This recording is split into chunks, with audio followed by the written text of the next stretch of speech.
Good evening, friends. I'm your host, Mel, and tonight I'll be your guide through these seasonal sins and second chances in this holiday broadcast of The Whistler, unlike anything you'll find on the greeting cards. Tonight, Christmas isn't a season of miracles, it's a backdrop, a time when the pressures of money, morality, and expectation tighten their grip on ordinary lives and force choices that can't be undone. Because even at Christmas, the line between good and evil is never straight.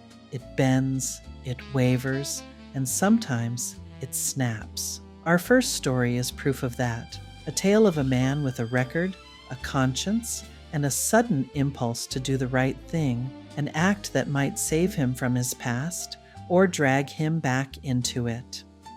Tonight, as these stories unfold, you'll see that morals, motives, and mistakes don't pause for the holidays.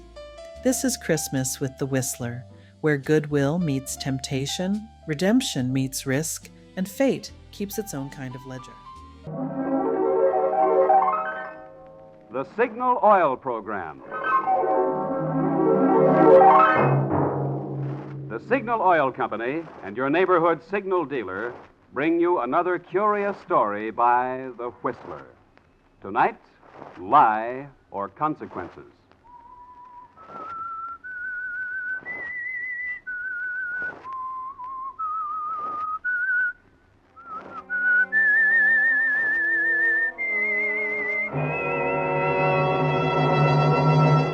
I am the Whistler, and I know many things, for I walk by night. I know many strange tales, many secrets hidden in the hearts of men and women who have stepped into the shadows. Presently, I'll tell you of nameless terrors of which they dare not speak.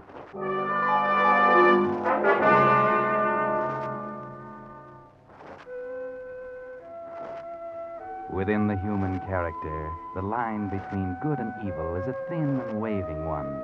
And very often, the one small impulse for good will outweigh and nullify the bad. Such was the case with Michael Carr. Mike wasn't bad, really. It happened while he was a kid, before he knew any better. He'd gotten into trouble, gone to prison, served a stretch. Now he's out, and he's learned his lesson. He's proving that. He's going straight, working hard at his job in the office of a large department store. He's married to a girl he loves, and he's happy. Delicious. Delicious. Oh, nobody can cook a better breakfast than you, darling. Thank you, sir.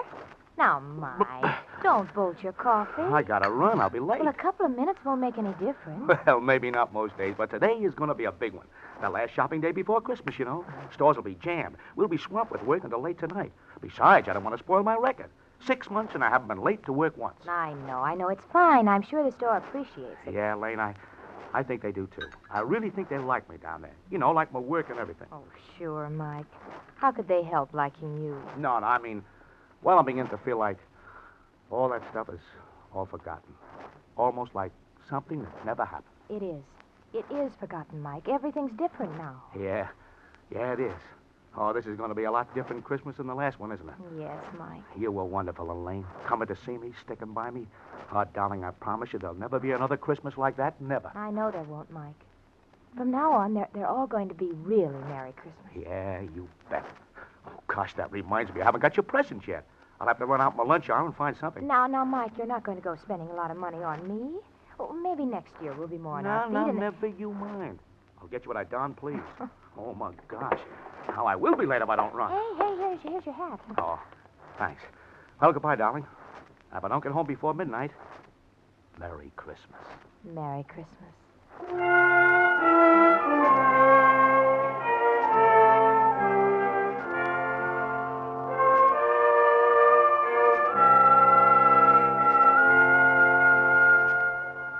Yes, it looks like a Merry Christmas for you at last, doesn't it, Mike? For the first time in your life, almost. A real Merry Christmas. You notice the smiles on people's faces as they walk down the street. You get sort of a kick out of the fancy red and green draped windows of the store. The holly smells good in the elevator.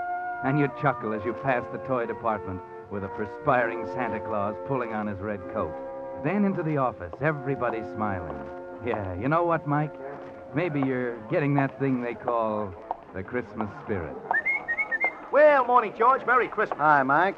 You're pretty cheerful this morning, aren't you? Oh, why not? It's almost Christmas, the day of good cheer. Well, what's the matter with you, sourpuss? Nuts. Humboldt. Uh-oh, the boss on the rampage again, huh? Yeah. Well, what is it this time? You haven't heard? No, what? Somebody lifted another $1,000 out of the receipts last night. What, again? Yeah, it makes about 10 grand that's been missing in the last 6 months. Well, no wonder Mr. Humboldt's upset. The detectives are in there with him right now, and they've got old Gus, a night watchman, in for questioning. I suppose we'll all be on the carpet like the last time. Oh, gee, that's not so good. $10,000. Hey, that's grand larceny. Yeah, and the cops are probably getting pretty sore about not pinning it on somebody. Now, look, here comes old Gus, fresh from the Inquisition. Yeah. Thank you, Mr. Homburg. Gus. Hey, Gus. Yeah, Mr. Osborne? Are they playing questions and answers in there again, Gus? Yeah. Where was you this time? Where was you that time? The only time I got to sleep when they called me down here for this. What for would I want to steal money for? I got a wife. Fine wife. 4 kids. I steal money, I go to jail. They starve. What for would I steal? Sure, Gus. But I know why you're so worked up about it. Yeah? You probably had to admit where you were last night between 12 and 1 o'clock. How come you know that, where I was? Go on. Everybody in the store knows that, Gus. It's a standing joke. Everybody knows you eat your lunch every morning between 12 and 1. They know you go up to the 13th floor and stretch out on one of those divans in the Louis the 15th room, the classiest in the joint. Okay, so what's wrong with that? I got to eat. Why not in style? Sure, only for that hour. Anybody could come in and move out the other 12 floors, and you'd never know it. All right, so what? Maybe that is when somebody stole money. I do not know. I only know I did not steal. And this is the only time I got to sleep, when they have to go asking me questions. What a character. Hey, is that true about his breakfast from 12 to 1? Sure. There's a night watchman for you. That probably explains why they're so sure the thief is somebody inside the store. Somebody who knows about Gus and what time he won't be on this floor. Yeah, it could be. Uh-oh, that's Humboldt. Yes, Mr. Humboldt. Oh, yes. It's right away, sir. Just as I thought. It's my turn now. Well, if I start screaming, you'll know he's putting me on the rack. Okay, I'll bring a branding iron to your rescue. Don't laugh yet. You'll probably be next. If Humboldt really decides to catch a thief, he'll catch one by hook or crook.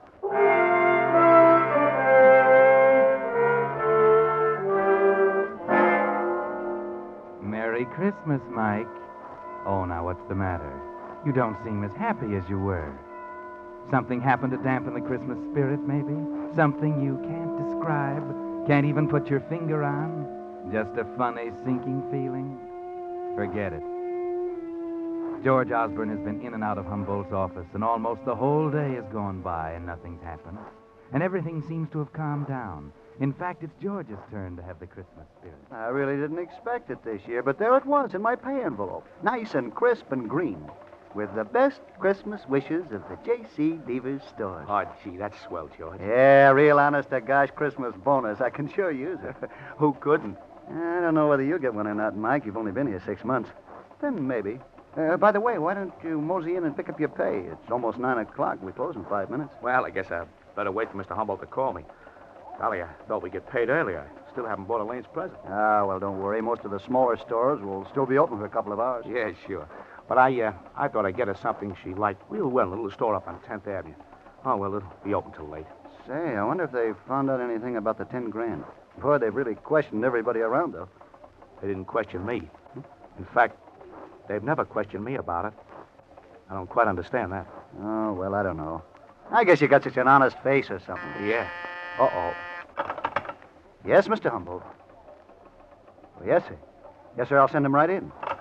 Well, maybe we spoke too soon. He wants to see you. Oh? On the other hand, maybe he just wants to hand you your Christmas bonus in person. After all, you are getting to be the fair-haired boy around here these days. I better go in. You might even be in line for a promotion. You can't tell. Okay.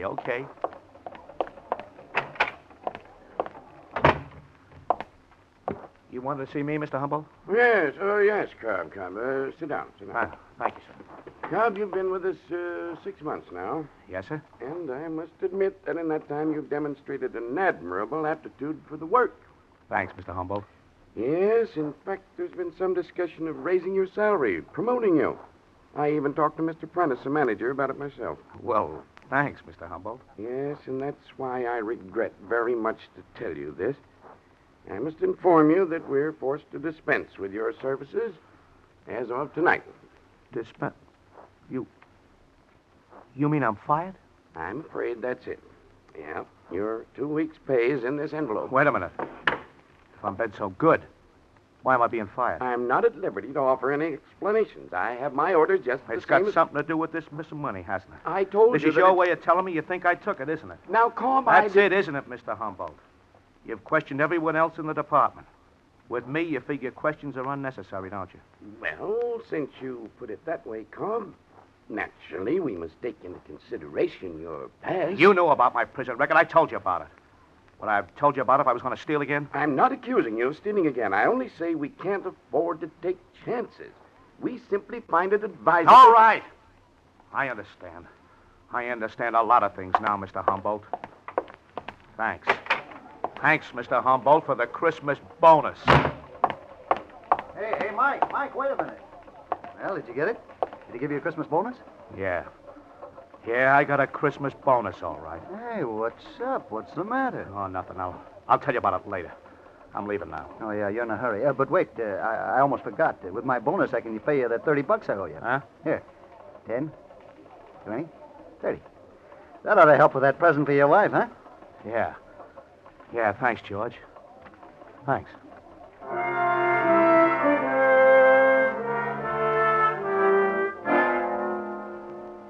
Merry Christmas, Mike. Yeah. That premonition you had this morning was right, wasn't it? That funny, sinking feeling. Now you know, don't you, Mike? You knew it all the time, really. All this past 6 months you've been kidding yourself. The dream bubble has burst. Merry Christmas, Mike. The crowds are still cheerful on the streets. The windows are still bright and gay, and the holly still spices the air. But you don't see or feel or smell. No, there's only the sensation of a chill wind cutting you to the bone as you wander the dark streets, not knowing or caring where you are. Hello, Michael. Merry Christmas. Huh? Oh. Oh, hello, Reverend Hewitt. I didn't see you. So I noticed. I was just getting home from my last-minute shopping. Won't you come in for a moment? A cup of tea, perhaps? Why, no, I... Oh, come on. I haven't seen you for a long time. That is, for a chat. Besides, it's chilly out. A cup of hot tea will warm you up. You look as if you could stand warming up, Michael. Come in. No, I've got to get along. Oh, come now. That lovely wife of yours won't miss you for a few more minutes. I tell you, I've got to go. Very well, Michael. I won't keep you. Oh, I'm sorry, Reverend. I didn't mean to, Well, I understand, son. You're troubled. Is there anything I can do? No, I'm all right. Well, I know you too well, Michael. I've known you all my life. Now, I've helped you before, haven't I? Why? I don't know. I don't know whether you did or not. All that stuff you told me about turning over a new leaf, forgetting the past, I believed it. Oh, yes, of course. Hal, maybe you should have told it to some other people instead of me. It just don't work, Reverend. It just don't work. All that stuff about being good and doing good. Hal, it don't pay you off. It does, Michael. It does. You must believe that. Even a little good done brings a great reward. Yeah, maybe to some people.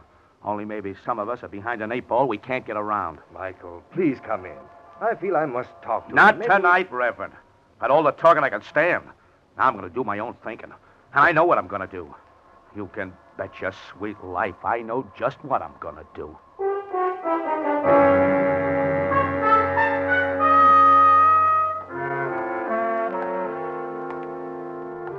Yes, your mind is made up now, isn't it, Mike? Humboldt made it up for you, didn't he? You hate him, don't you, Mike? And all the smug people like him who've never done a stretch and stir. They're your enemies, aren't they, Mike? Whether you wanted them to be or not. And you're just one of the cell rats. Okay, if that's the way it is, that's the way you'll play it. What's that? Footsteps following you? Maybe if you stop by this lighted window. Yeah, you were right, Mike. They're following you, all right, 2 of them. You saw them duck into that doorway when you stopped and turned around. Tailing me. They got dicks tailing me. Why, sure, you dope. They wouldn't let you just walk out of there. They think you took the money. They're going to tail you, hound you, track you down. Okay. Okay, if they think I took the money, I'll give them reason to. This time I will take it.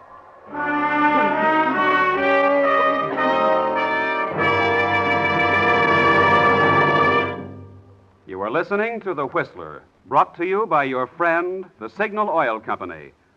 Marketers of famous Signal gasoline, your best buy today.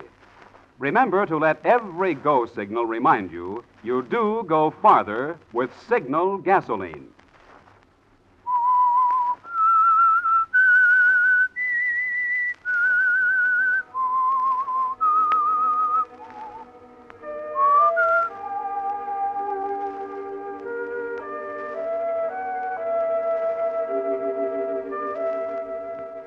Merry Christmas, Mike. A very Merry Christmas, isn't it? 6 months of going straight and you've given it up. You're going back to the store and get your share of those days' receipts. Yes, it's all so simple, isn't it, Mike? It'll soon be 12 o'clock midnight, and old Gus will be up in the Louis 15th room on the 13th floor. The safe in Humboldt's office will be a cinch. You've seen it many times. And as for the two dicks tailing you now, it'll be duck soup to shake 'em. Duck soup. That's right. You're heading up 10th Avenue now. You can double back and... What's wrong, Mike? Why are you stopping? Could it be that tune, the brightly lighted window, the old man standing back there? Of course, now you remember. 10th Avenue. This is old Mr. Samuel's little store. This is it, where you're going to buy Elaine her Christmas present. And there it is. What you heard, the music box, sitting on the counter next to the open door, playing. Well, good evening, Michael, and Merry Christmas. Hiya, Mr. Samuels. You came in just in time. I was just about to close up. I guess down at your big store, you've been closed for a long time. But here, well, we little fellows have to stay open to get all the business we can. What can I do for you? Is this the music box that Elaine likes so well? Ah, yes, that is the one. She was very taken with it. Ah, how her eyes sparkled when she looked at it. Yeah, there's a powder puff of something inside, isn't Ah, it? that is right. And when you open it, it plays the little tune. So.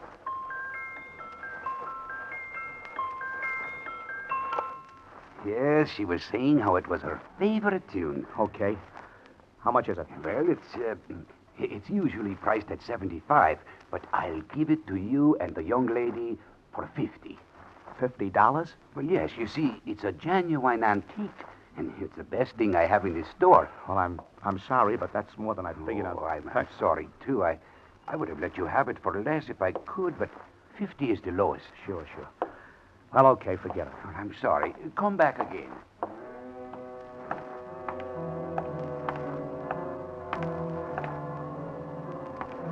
Now what's the matter, Mike? Why are you stopping? Could it be you can't make up your mind? Could it be you're thinking about the music box, about Elaine, about Christmas? Yes, this may be your last Christmas with her, you know. Your last chance to give her a decent present with clean money you earned. It might be a nice gesture, eh, Mike? A little token of all that might have been. Oh, Mr. Samuels, I'll take it. Wrap it up as a gift, and I'll take it.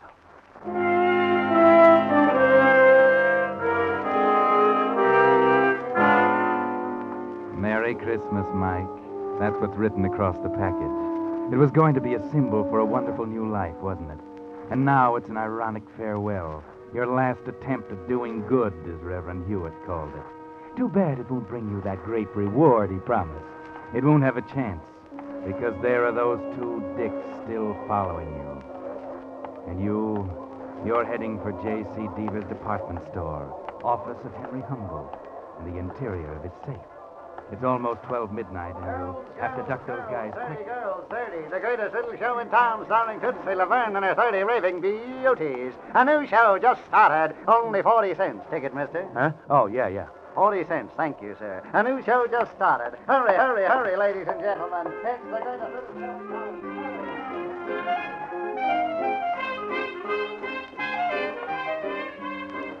You're doing great, Mike. Those dicks will follow you in, but you won't be there, will you? No. You're heading for that exit sign down at the side. Through the curtains, push out through the door, and there you are. In the alley. Free. Okay. Now, up to the street. Lose yourself in the crowd. Turn down Fifth toward the store. You're okay now. No need to look back. Or is there? They're there. You didn't shake them after all. They were wise to that trick, and they were waiting for you outside the theater. Yes, you should have known. Now what? Maybe you've got an idea. Yes. A good idea. Honey. Why not lead them to the store? Sure, that's where they expect you to go. But beat them there and hide, down in the freight dock, behind one of those big crates. They'll never find you in that mess. Then when they get tired looking, you'll be able to slip in and do the job. How's that? Brilliant. Yes, brilliant.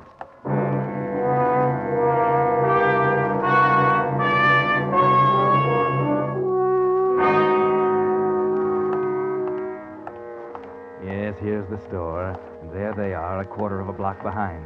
When you hit the alley, you'll run for it. Make a dash back to the back. And you'll be so far ahead then, they won't know whether you got in or not. And you'll fool them entirely. You'll have them searching the whole store. Okay, here it is.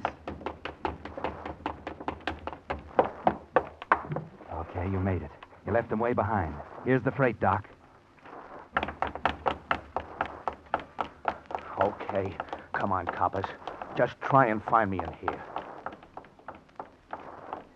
Found it. Now we've lost him. I told you he knew we were following him. Sure. But let's not waste time. He had plenty of time to get in. Probably with his employee's key. Okay. Get out your skeleton and let's go in after him.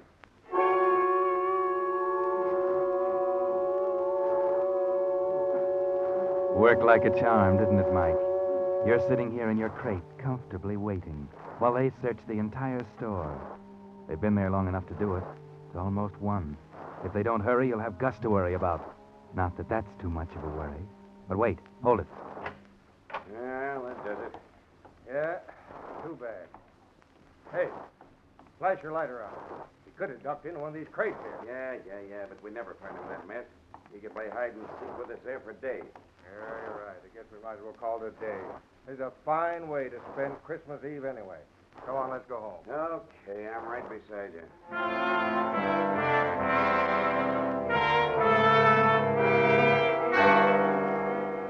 Well, Mike, Merry Christmas. This is better than you expected. They're leaving, actually going away, leaving the place to your tender mercies. You won't have to dodge them coming out. They aren't going to camp out in Humboldt's office. They're actually walking away, down the alley, and you're set. Good Lord, the music box. Something's wrong. It's going. I can't stop it. I can't. Hey, Joe, listen. Yeah, I hear it. Come on, right over here. I gotta stop it. I gotta. Okay, right here, in this crate. Too late. Okay, Cobb. We finally cornered you. Come on out. No use hiding in there now, Cab. Come on. We want to talk to you. Yeah, I know. I got the idea. Okay. Okay, you got me. Yeah, thanks for the music. Led us right to the dance floor. Yeah, that's the great reward the minister was talking about. Great. I don't get you. Oh, you wouldn't. It's a private little joke on me. Yeah? Well, that music maybe did you a big favor, Cobb. Favor? That's right. Maybe you'll see what I mean if you'll answer a few questions for us. I don't see why I should. You got nothing to be afraid of, kid, if you'll just answer a couple of questions straight. I'll answer one. I didn't do it. I had nothing to do with it. Okay. You had nothing to do with it. We didn't ask you that question. Well, answer this. You bought that music box at a store on 10th Avenue a while ago, didn't you? You know I did. You saw me buy it. And you paid for it with 2 20s and a 10, Yeah. right? Well, part of that money was marked. It was money that had been stolen from Deaver's department store. I tell you, it wasn't stolen. That was the dough. I got my pay envelope. All of it? Didn't somebody else give you part of it? No, I just earned the whole thing. Didn't George Osborne give you part of it? Osborne? Oh, yeah. Yeah, he did. Oh, He paid me $30 he owed. okay. Now, this is very important. How'd Osborne pay you? In what denomination of bills? Well, Yeah, I remember. He gave me 3 tens. Tens? You're sure? Sure, I'm sure. And the 20s came to you in your pay envelope, huh? Yeah. You'll swear to that in court? Of course. Okay. That does it. Thanks, Carr. Hey, wait. You mean that's all you wanted me for? It was enough. You just proved for us who stole that 10 grand from the store. And the way you were acting, we'd almost thought it was you. We hadn't have known better all the time.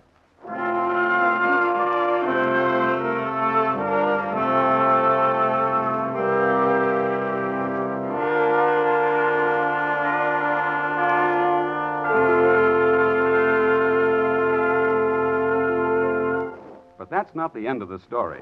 The Whistler will bring it to you in just a moment.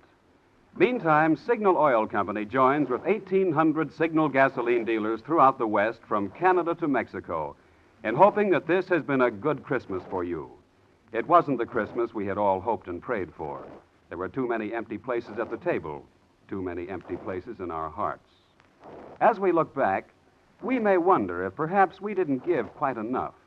Not quite enough of our effort, of our money, and of our blood, which can mean life itself to a boy at the front. Yet even the regrets that may tinge this season's gladness can prove its greatest blessing if they fire us to new determination, to new and greater effort through the coming year, until our prayers are finally answered and peace again returns to heal this confused and torn world. Yes, if, as this Christmas of 1944 draws to a close, we will rededicate ourselves to this, our job, we may, each of us, hasten the realization of that ancient promise: peace on earth, goodwill toward men. And now, back to the Whistler.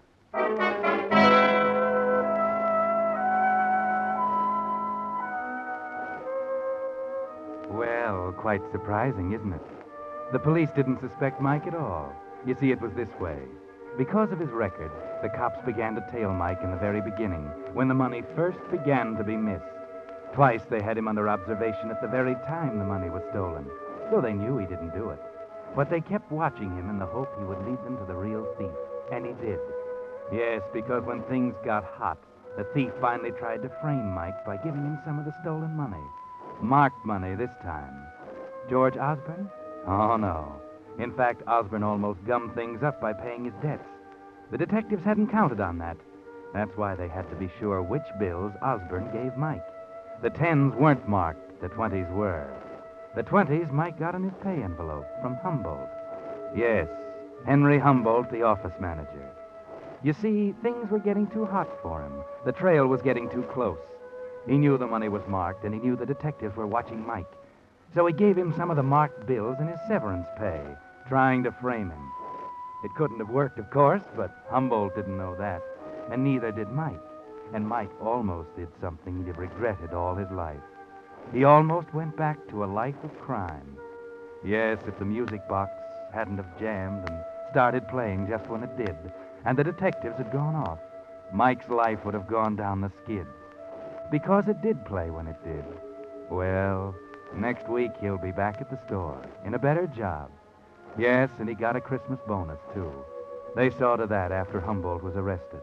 And all because the music box played. Maybe that's why Mike said, No, sir. That music box sits right there on the table where everybody can see it. Darling, I really think it means as much to you as it does to me. Oh, I guess maybe it does, Elaine. Just like the Reverend Hewitt says, a little good brings a great reward. Yeah, the rest of my life, that little gadget's gonna mean a Merry Christmas. Darling, Merry Christmas. Merry Christmas, Mike.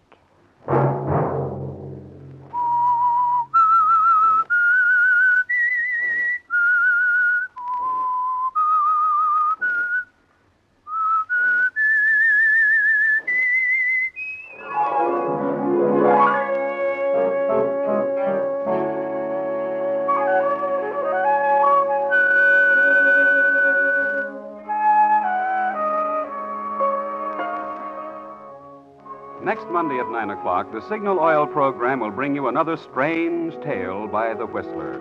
The Signal Oil program is broadcast for your entertainment by the Signal Oil Company, marketers of Signal's famous Go Farther gasoline and motor oil, and by your neighborhood Signal Oil dealer, who is at your service daily to keep your car running for the duration. The Signal Oil program, produced by George W. Allen, with music by Wilbur Hatch, is transmitted to our troops overseas by the Armed Forces Radio Service.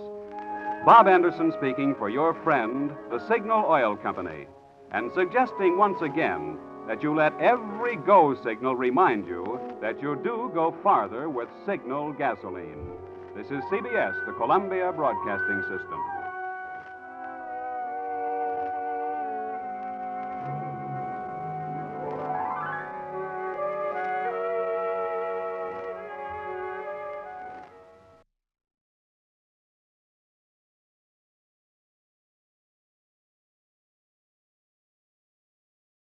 Next up on our Whistler Christmas set, Miracle on 49th Street originally aired on December 31st, 1945.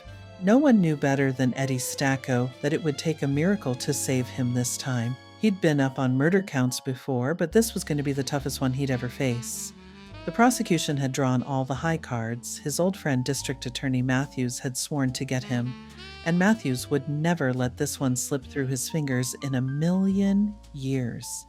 Yes, it would take a miracle, and Eddie was smart enough to recognize it, but it was only by grace of luck of a brilliant lawyer that he was out on bail with only 2 weeks to the formal indictment. But Eddie wasn't one to give up easily, even when the odds were 1,000,000 to 1 against him. Miracles had happened before. They could happen again, even in a place in Hardy's drugstore on 49th Street, even to a character like his friend Dutch. That whistle is your signal for the Signal Oil program, The Whistler.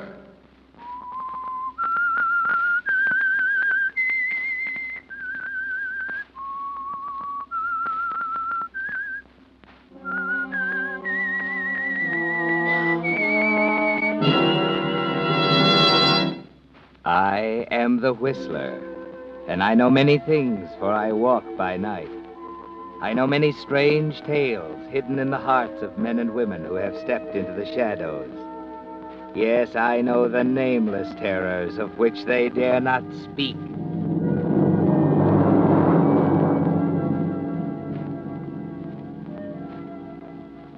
Yes, friends, it's time for the Signal Oil program, The Whistler, rated by independent research the most popular program on the West Coast. Remember, let every traffic signal remind you, with new Signal gasoline, you do go farther than ever.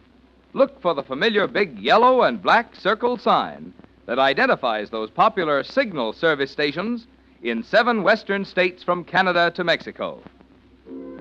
And now the Whistler's strange story, Miracle on 49th Street.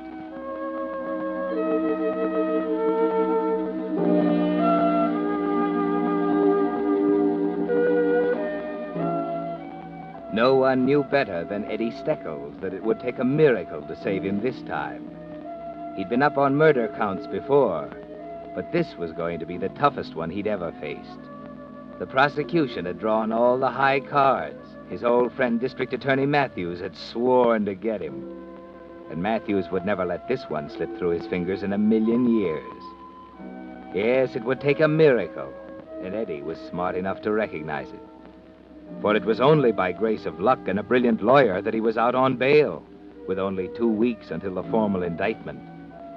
But Eddie wasn't one to give up easily, even when the odds were 1,000,000 to 1 against him. Miracles had happened before, they could happen again, even in a place like Hardy's drugstore on 49th Street, even to a character like his friend Dutch. Yeah. Pipes of smokes, huh? Those. Yeah. 15. Thank you. Let's see now, I want an evening paper. Hey, Eddie! Oh, Eddie, I thought you were tied up with the lawyer. Having a sandwich, huh? I'll have a cup of coffee with you. Hey, Clyke. Yeah, want a paper? Cup of coffee, huh? Gosh, Eddie, I saw Brandon yesterday. Sure looks tough. The DA ain't kidding this time. You know, I was telling Brandon that you... What's the matter, Eddie? Did I say something wrong? I'm sorry. Well, you see, I get it. Click, huh? Here's your coffee. Cream? No, hey, there's a customer waiting over at the drug counter. Oh, I see you. Sorry, Eddie. Always opening my big mouth in front of all the wrong people. You can take off the whiskers now. What? What voice are we using? If I'd have closed my eyes, I'd have sworn it was someone else. What about Brandon, Eddie? He's a good lawyer. There's a way out. You can bet he'll find it for you. I'm sorry, I don't understand. What's the matter? You ain't trying to kid me, are you? I'm afraid you've made a mistake. You see, my name is Oliver Littlefield. Now, wait a minute. You ain't trying to tell me. Listen, Eddie, I'm Dutch. Remember me, your pal, Dutch Watson? Oh, I'm happy to know you, Mr. Watson. This is rather embarrassing. You see, I am Oliver Littlefield. I don't know Eddie. I don't know you. I've never seen you before. Huh? Wait a minute. Come here. Look at me. Holy cow, you're right.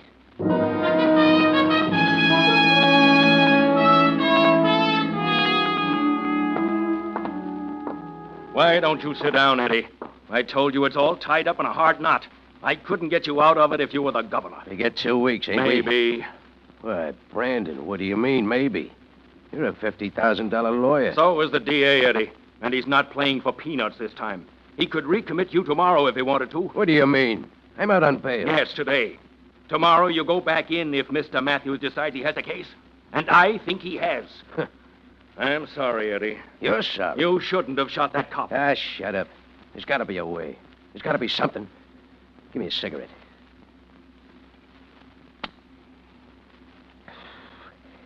Well, there's always one thing left. Yeah. I can run for it. They'd be waiting for you with open arms in every city from New York to San Francisco. Looking for you on every freight. Pictures in all the post offices. No, you don't need a lawyer, Eddie. You need a miracle. Yeah? Eddie? Yeah. Eddie, you'll never believe it. I can hardly believe it myself. Huh? Who is this? Dutch, I'm calling from a drugstore on 49th Street. There's a guy here, Eddie. A guy I sat right next to, maybe a foot away. What are you talking about? This guy. He's you, Eddie. Yeah, you drunk? Honest, Eddie. I couldn't tell the guy from you if I was touching noises. I never seen anything like it, know me like. All right, so what? Is that all you called me for? Well, Yeah, shut up. I'm busy enough without having you blubber on the other end of a telephone line. So the guy looks like me, so what? Matter, Eddie? Nothing. Dutch. Yeah. Tell that guy. Don't let him out of your sight. But, Ed... He's still there, ain't he? Yeah, but why? Never mind why. Tail him. Follow him home, then get back here as fast as you can. Okay, Eddie. What was it, Eddie? Yeah. You hear anything? No. Good. You're all through, Brandon. You can go now. Huh? You heard me. Beat it. I don't want to see you again. Are you crazy? Maybe. Crazy enough to think you're right, Brandon. I don't need a lawyer. I need a miracle.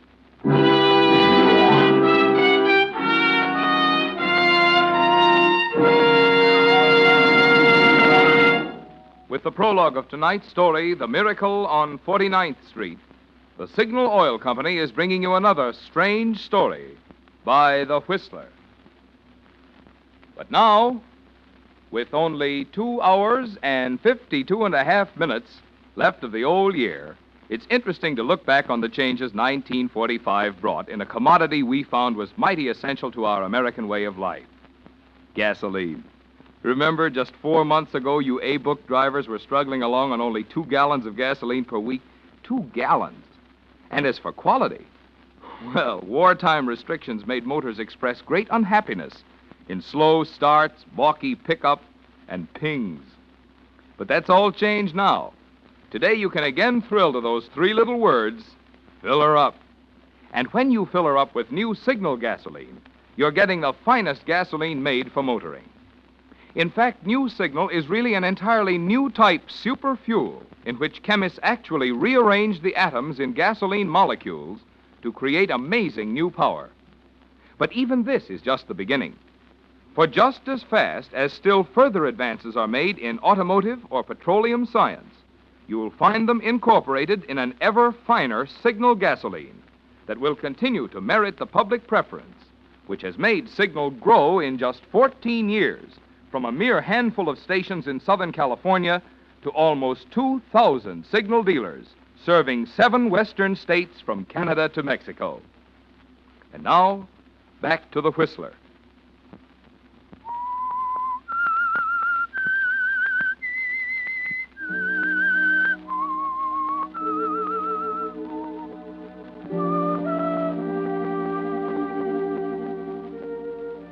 Yes, Eddie, you're right. Your lawyer is no good to you now, with District Attorney Matthews piling up a murder case against you piece by piece like bricks in a wall.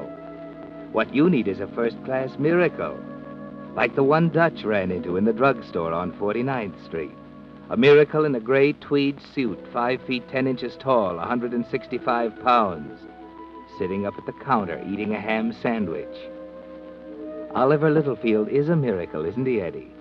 He makes you remember the old wives' tale about there being a duplicate of everyone in the world, and makes you believe it. You're not pacing the floor anymore, are you, Eddie? After Brandon leaves, you sit quietly in the chair for a while, thinking. Then you pick up the phone and call a friend of yours. Mike Castro? Hey, Mike, this is Eddie. Yeah, I'm out on bail. Hey, listen, Mike, got a job for you. Want to wire a joint for sound. Yeah, your dictaphones. Right. And we might need some recording equipment and a 16mm movie camera. You get over here in a half hour? Stanley Hotel. Okay, Mike, I'll be waiting.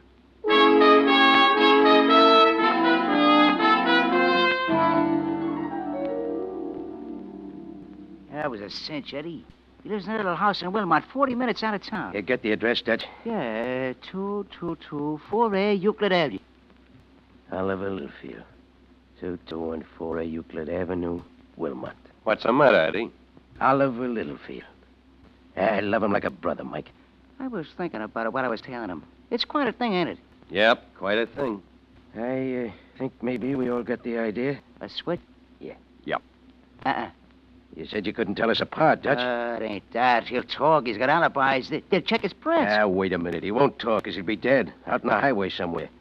And they won't check his prints because they'll take one look at his face and write Eddie Steckles off the books as a gang murder.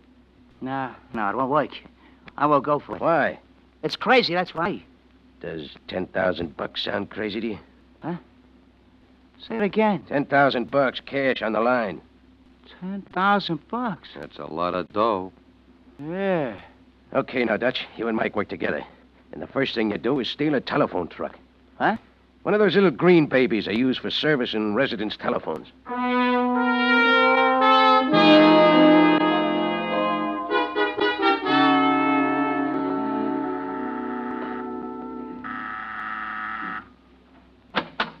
What do you want? How do you do? Are you Mrs. Littlefield? Yes? Telephone company. Came to check the wiring. What? Why, I didn't call Part of into... the service, madam. Every so often we have to check up. You know, connections get loose, insulation wears out. Well, that's strange. This has never happened before. You don't suppose you could come back a little later, could you? I was just leaving for the afternoon. No, it wouldn't work, ma'am. We have orders, you see. This is 2214A, isn't it? Yes? Perhaps if I called in and explained... No, you'd only get us in trouble. Yeah, trouble. Well, all right then. You can go on in. I'll have to leave you alone here, though. Oh, don't worry about that, ma'am. We'll find everything all right.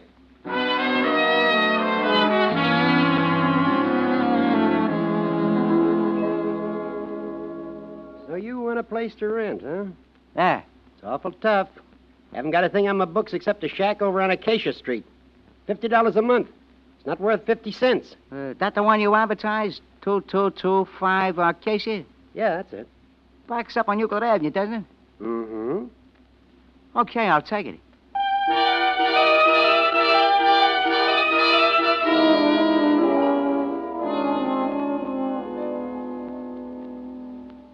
Look, Eddie. Out the back window here. Yeah, this is an awful dump. Yeah, but look. We're back to back with Littlefield. Mike ran the line from under the back porch to the fence and into the back bedroom. He's in there now, setting up that recording machine. Yeah, did you check on Littlefield? Sure, runs a hardware store just off the main drag. No other employees. takes an hour and a half for lunch and hangs a sign on the door. You know, regular small-town operator. You can't beat that guy. I told you I love him like a brother. You think it'll work, Eddie? Just watch me. Before the week's out, I'll know more about Oliver than he knows himself. Now, listen, a couple of things I want you to do for me tomorrow on the way to the library. Library? Yeah. We're going to get some books on the hardware business. On the way, I want you to stop in at the Bradshaw Bureau. What's that? They put out confidential financial reports. It'll cost you $20, but get one on Littlefield. It'll tell you what his investments are, how much he owes on his house, his earnings, all that kind of stuff. They won't ask questions. Yeah, just tell him he wants to borrow $1,000 from you on a personal note. Now, where's Mike? Oh, this way. Hey, how you like this broken-down joint I rented, huh? It's broken down, all right. How's it, Mike? Working perfect. Close the door, Dutch. Anything been doing? Yeah, they've been going at it. Quite a wife you picked out for yourself, Eddie. Give a listen. I simply can't understand it. Why in the world you had to close the store for 2 solid hours this afternoon to take 3 gallons of paint out to that Marsden woman? You never make deliveries for your other customers. Why, for all you know, you might have missed a $20 sale. Please don't refer to her as that Marsden woman, Cynthia. Oh, you call her by her first name. I call her Miss Marsden. Well, I don't approve. I'm sorry, Cynthia. Put it down a minute, will you? Where are they? They're in the dining room. The microphone's under the table. What happens if they go out of their room? Just a minute. I'll show you. Well, what's he doing? Nothing coming through. Probably standing in the hallway in his bathrobe. It's his old brown bathrobe, Eddie. She took the buttons off his good one in the ringer last week. Well, I suppose I might as well take my shower. There won't be any dinner until you do. And you'd better take some kerosene to those hands. They're full of green paint. Yes, dear, right away. And don't forget to clean your fingernails. All right, Cynthia, all right. But now what do you do? Watch. We faded out the dining room. Now we turn this dial up. Woman, what the deuce? Cynthia? Cynthia, where's the soap?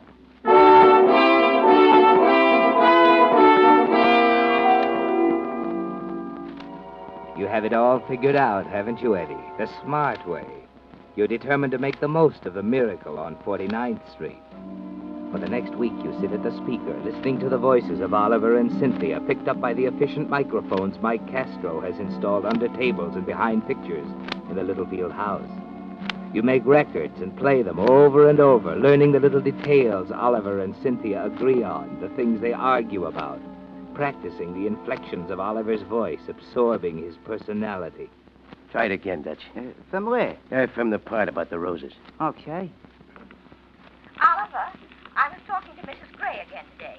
She says we simply have to do something about those roses. They're all covered with mildew. Huh? Oh, what's that, Cynthia? Oh, you weren't even listening. I said the roses are all covered with mildew. I don't know how many times I've told you to bring home some spray. And that isn't all. The snails are in the pansy beds. I'm sorry, Cynthia. I forgot it again. I'll be sure to bring some spray home tonight. I don't know what's got into you lately. I'm getting tired of your nagging after all these years, Cynthia. That's what's got into me. All this picking and jabbing is getting on my nerves. Now, if you'll excuse me, I'll go to work. Why, Oliver! All right, Cynthia. I'm sorry.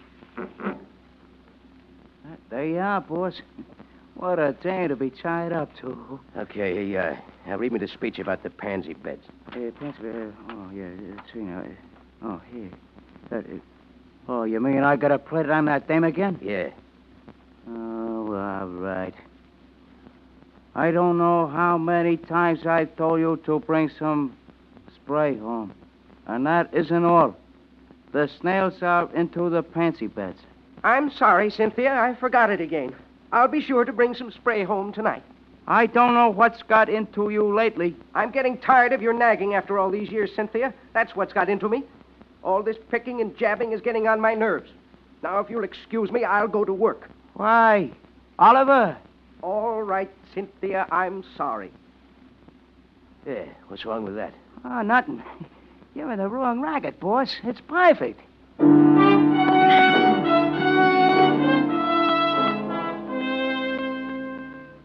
Yes, Eddie, it is perfect. But you don't stop there. At every spare moment, you're studying up on the hardware business, learning the details of Oliver's financial dealings from the confidential reports Dutch brought you. And Mike has been busy, too, with a movie camera, photographing Oliver from an automobile parked across the street from the hardware store, or while he stands innocently on a street corner as Oliver hurries off to lunch. You study the pictures carefully, Eddie, capturing his walk, his nervous little mannerisms. But there's still something missing. You know practically nothing about his friends and neighbors, the people they play bridge with on Thursday nights, the members of Oliver's lodge, the things you'll have to know about. It worries you, doesn't it, Eddie? And then all of a sudden you get another big break. One afternoon as you're bending over your books, Mike comes into the room. Well, Eddie, I hope you can get by on the records we already made. Why? There ain't going to be no more. What's the matter? Machine breakdown? Cynthia left town last night on the 11:15 train. Going to visit her mother's. Huh? Heard Oliver telling the guy next door. Uh, Can't make records if you ain't got no one to talk to. yeah. Tough break, huh? No, not exactly. Huh? What do you mean? Mike, did anyone except Mrs. Littlefield see you the day you came to repair the phone? No. You sure? Yeah, why? Did you find yourself a camera? A speed graphic like the newspapers use? Well, what's that got to do Could you with... find one? Yeah, sure. Okay, get one. And buy yourself a new suit. What? Tomorrow night, you're going to call on Oliver. You're from Snap, the photo magazine. And you're assigned to do a story on the typical American citizen. The average guy who lives in the suburbs. What he does in his spare time at home, who his friends are, what they do, his hobbies, the clubs he belongs to. You know, regular feature story. And the guy the committee selected as the average citizen is Oliver.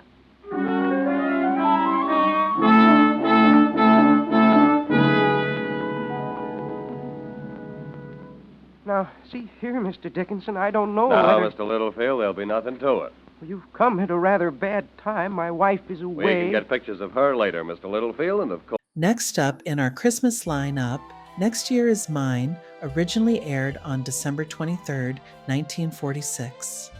For 3 hours straight, Johnny Hale had sat at his desk, sifting through stacks of stories and articles, marking some for revision, others for a full rewrite.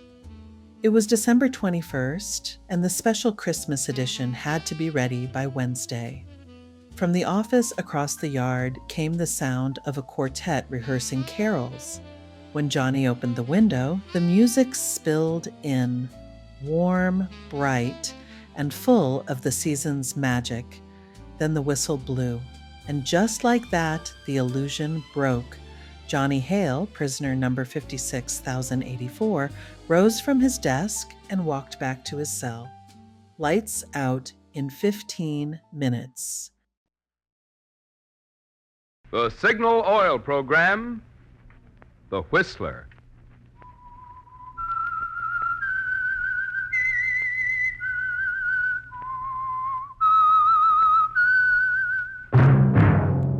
That whistle is your signal for the Signal Oil Program, The Whistler.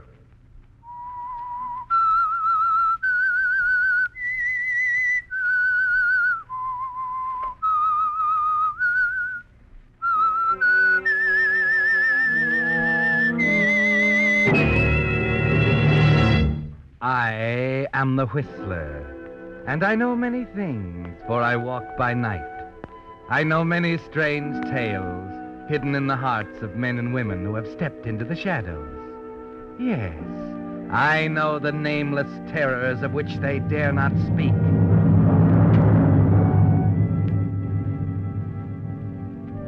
Yes, friends, it's time for the Signal Oil Program, The Whistler. Rated by independent research, the most popular West Coast program. In gasoline, you know, it takes extra quality to go farther. And Signal is the famous Go Farther gasoline. So look for the Signal circle sign in yellow and black that identifies Signal service stations from Canada to Mexico. And now, the Whistler's strange story. Next Year Is Mine.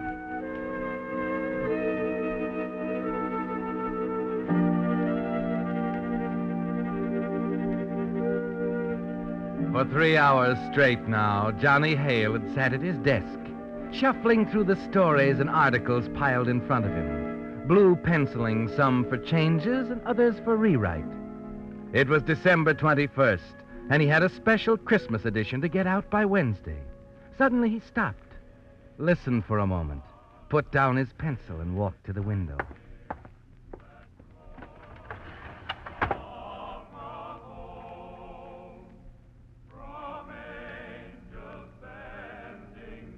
The quartet was practicing in the building across the way. And as he opened the window, it seemed to him that the music was everywhere, filling the crisp air with magic and beauty and warmth.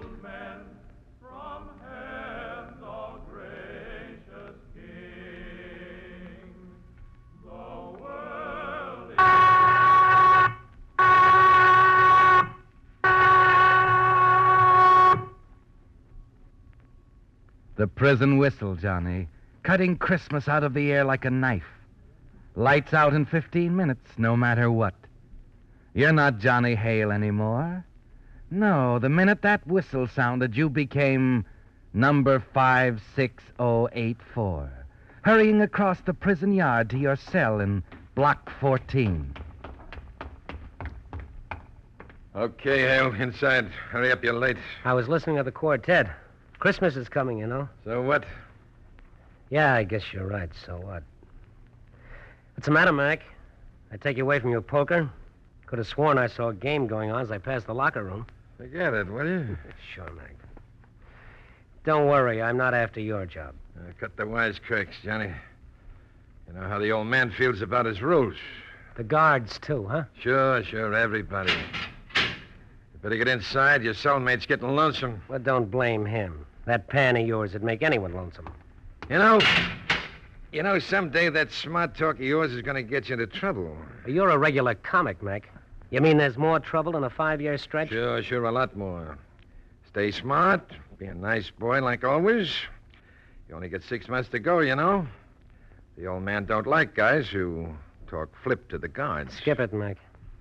Now run along, will you? I'm tired. I've had a hard day at the office. Now, look, Hale, take a tip from me I said I had a hard day at the office. Good night, Mac. You better hurry. You'll miss your deal. Hit the buck. You're not getting a rise out of me tonight. It's too close to Christmas. You shouldn't talk to them like that, Johnny. Hello, Ed. How you feeling?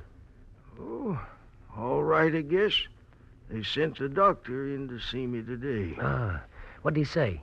They gonna transfer you into the hospital ward? No, they ain't. Why, the dirty... I wouldn't let them.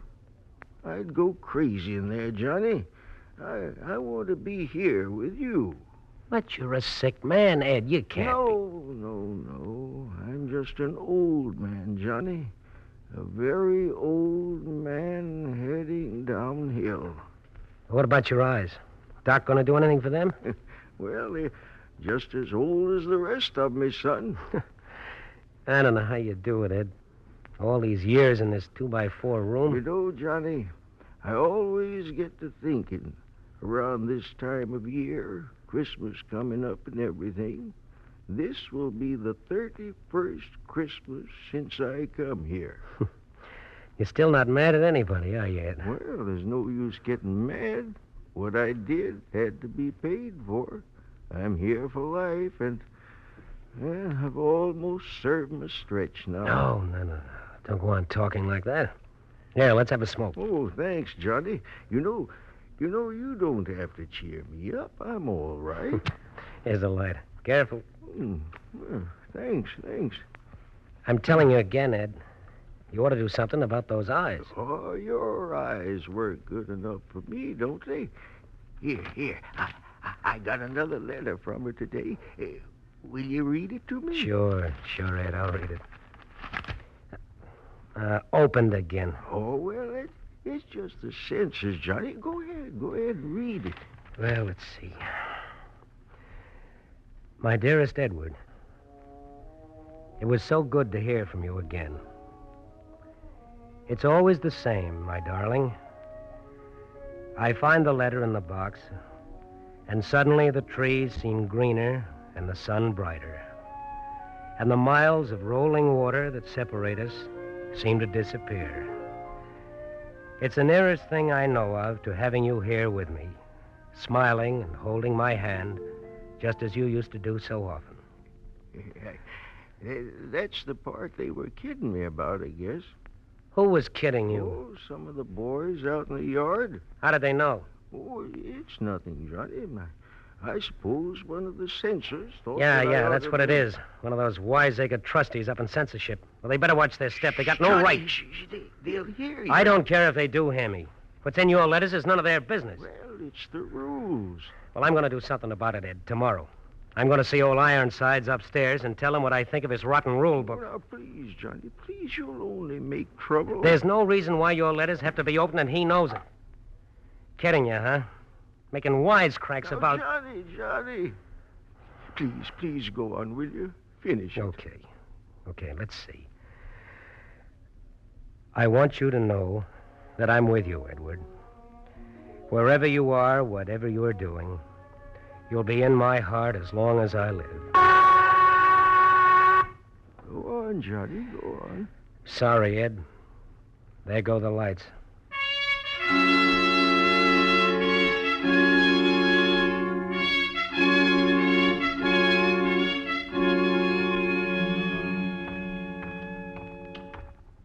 Keep right ahead of me, Hale. Yeah, I know. Crazy stuff, if you ask me. What have you got to talk to the warden about? A personal favor. I've got an aunt in Peoria who wants me home for Christmas. You know, I'm beginning to think you don't like me, Hale. Why, Mac, whatever gave you that idea? Slow down now. Don't break step. Yeah. McPherson with prisoner Hale. Appointment to see the warden. Okay. Come on through, Hale. Hold it. I frisked him already. Good. Sure. He found a Tommy gun in my right rear Now, look, pocket. Hale. Yeah, I know, the rules. What'd happen to you guys if someone lost the rule book? Ever wonder about that? We'd make out without smart guys like you to tell us what to do. Now move. You don't use good sense, Hale. Forget it. Where's the office? Right here. Yes? Guard McPherson, sir. Prisoner Hale. Come in. Make it brief, Hale. I haven't much time. It's about Ed Halliday, Warden. What about him? He's on his last legs. I guess you know that. His heart is bad. His eyesight is almost gone. And there's only one thing that keeps him going. The letters that he gets every week from a woman in England. Is that why you came here? Well, they're being read in censorship. What's wrong with that? Well, someone up there thinks it's a big joke, quoting them line by line to the goons down in the prison yard. There's nothing in those letters, Warden. There's no reason why they have to be open. Except the rule that says we censor every piece of incoming mail. Well, so there is a rule. You can break a rule, can't you? Not in this prison. Oh, listen, Warden. Guard. Yes, sir. The prisoner and I have nothing further to discuss. Come on, Hale. Oh, now, wait a minute. You gotta listen to me, Warden. Cut it out, Hale. Speak when you're spoken to. Hold it, Mac. Didn't I make myself clear, Hale? Well, you want to know the whole story, Warden. Warden, you see, the reason I'm sure there can't be any harm in these letters is that the woman who writes them doesn't even know Ed is in prison. He met her in England in 1912, and he came to America and planned to send for her later. Well, you know the rest. She's still there, waiting for him. I'd say she's a pretty patient woman. Well, she's the only thing that keeps Ed alive. Don't you see that poor old guy's got nothing left to hold on to? I'm sorry, Hale. I'm still running a prison, and it happens to have rules. That's all. You're not going to do anything about this? No, nothing. It's great to be a tough guy, isn't it? That's enough, Hale. All right, Warden. I just want you to know I got a job on a newspaper waiting for me when I get out. The voters are going to be interested in what I have to say about the state pen and the guy who's running it. Well, that's all. This is your Christmas, Warden. Next year is mine.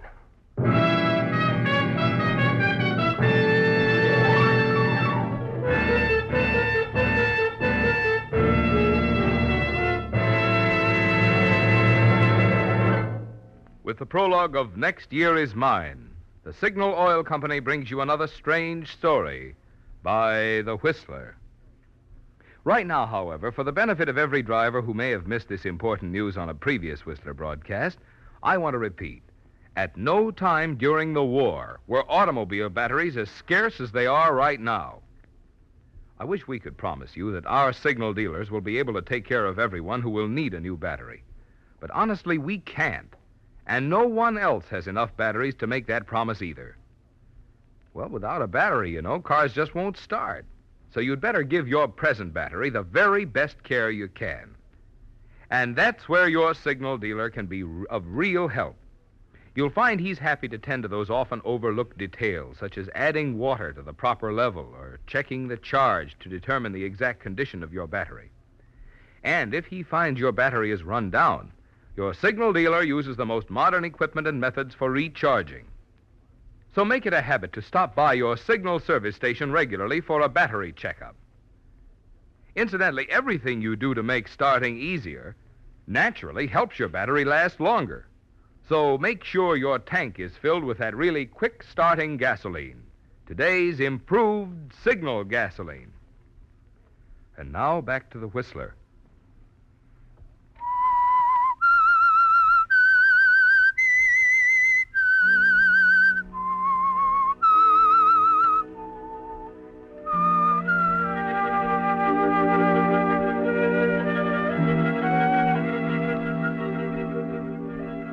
It's only a couple of days now until Christmas. And Christmas has always been a difficult time of the year for you, hasn't it, Johnny? To the 3,000 men in the penitentiary, it means baked ham on Christmas Day, a few letters from the outside, a special sermon by the chaplain, nothing more. And to you, there's a terrible irony to it. Outside, peace on earth, joy to the world. Inside, 3,000 men, with Warden Conroy in his little office upstairs, following his book of rules to the letter. It's several days since you talked to him about old Ed and the letters, but it's still rankling inside you this morning as you walk into the prison newspaper office. Larry Marks, your assistant, is sitting in the corner reading a book as you enter. Hi, Larry. Got here early, huh? Yeah, had to get the Christmas edition in shape. Warden wants it out early. Full of the old cheer, that boy. Are we ready? Everything but the editorial. Uh-huh. What are you reading? The Bible.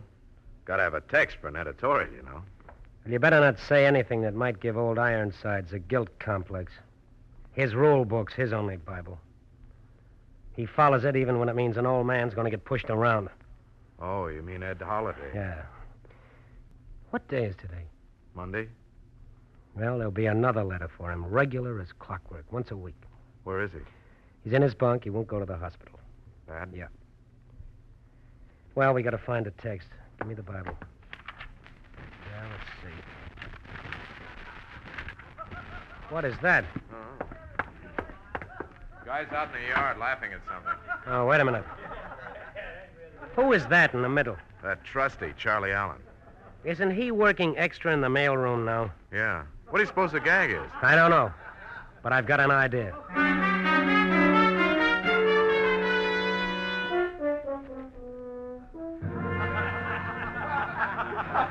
Oh, go on, Charlie. Oh, it's too good to keep. You got the next page. See. I still remember exactly how you looked at me the night we stood together for the last time. How I knew that nothing could ever change from that moment on. That the thousands of miles that were to come between us could never make a difference. And they haven't, Edward. Each letter brings you back to me again as strong and clear as ever. How do you like that, huh? The miles don't make any difference to this dame. But I bet the bars do, huh? Hey, do you suppose the old coot never told her he's in stir, huh? I'll bet... hi, Johnny. You'll bet what, Charlie? We just talking about your cellmate. I sort of figured you were. Yeah. I bet there's some things about the old boy you don't even know, Johnny. Maybe it's because I keep my nose out of his business. Give me the letter. Oh, I can't do that, Johnny. I haven't read it all the way through. That's my job as censor, you know. Is it part of your job to read it to this pack of grinning apes? Take it easy, John. Shut up. The beef isn't with you guys. You're too stupid. But Charlie here is something else again. Gonna give me that letter, Charlie? I can't. It's got to go through regular channels, and I Okay, gotta... pretty boy. Here's something doesn't have to go through channels.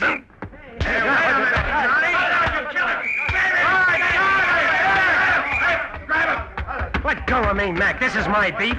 I figured to be stepping out of line pretty soon, Hale. Snap those cuffs on him, Jim. Listen, Mac, Shut up! Smart boy. Maybe you can think of some new tricks while you're in solitary.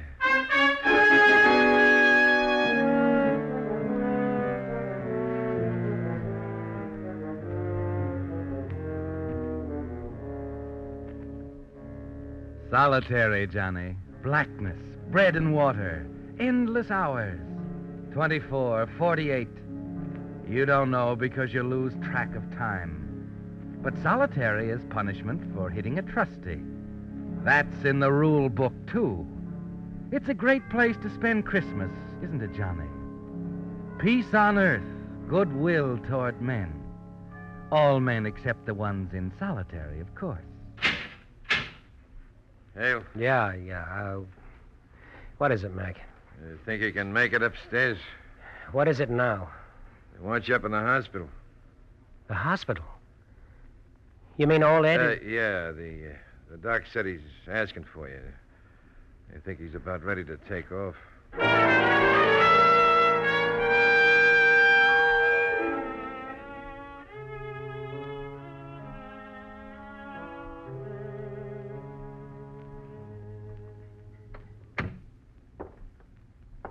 Over there on the bed. Yeah, thanks, Mac.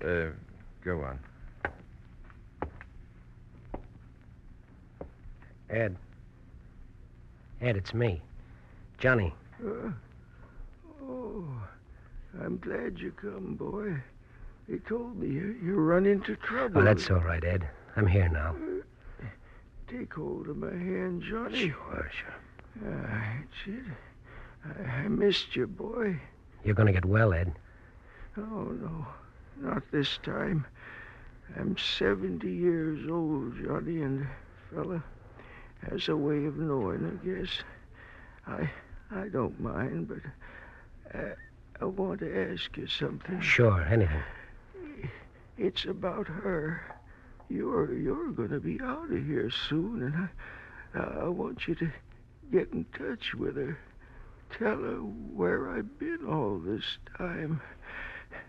Why I never come back. All right. I should have told her in the first place, I guess. I never had the heart. She loved me, Johnny. Sure she did. Read it to me, Johnny. You remember the part about the trees? Sure, Ed. It's always the same, my darling. I'd find the letter in the box, and suddenly the trees seemed greener and the sun brighter. And the miles of rolling water that separate us seemed to disappear. It's the nearest thing I know of to have you here with me, smiling and holding my hand. You love her, too. When you see her... Sure. See, I want you to know that I am with you, Edward, wherever you are and whatever you're doing. That's all? Yeah, Mac, that's all. There go the lights.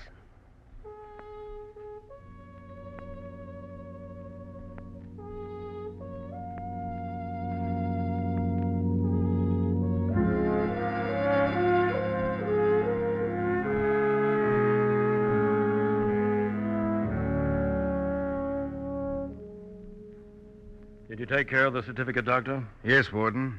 Natural causes, his heart mainly. Good. Is he? Take care of his effects and so on. I expect we'll arrange for Hale here to move into the cell with Connors. A blessing, wasn't it, Warden? Gives you a free cell just when you needed it. We thought a great deal of him, Hale. And for him to go out on Christmas Eve like this... Well, don't let it break you up, Warden. It's a little late for that. You never let go of a thing, do you? No, not this. It's going to make nice reading. You know how much these letters meant to him, I suppose? Yes, I did. The last thing he wanted to hear. They were all he had. All that kept him alive this long. You had to let these guys kick it around the prison yard like a joke. I'm sorry about that, Hale. Mac. Yes, Warden? You can take Hale back to his cell when he's through here. I don't think it'll be necessary to return him to solitary. Yes, sir. Come on, Doctor.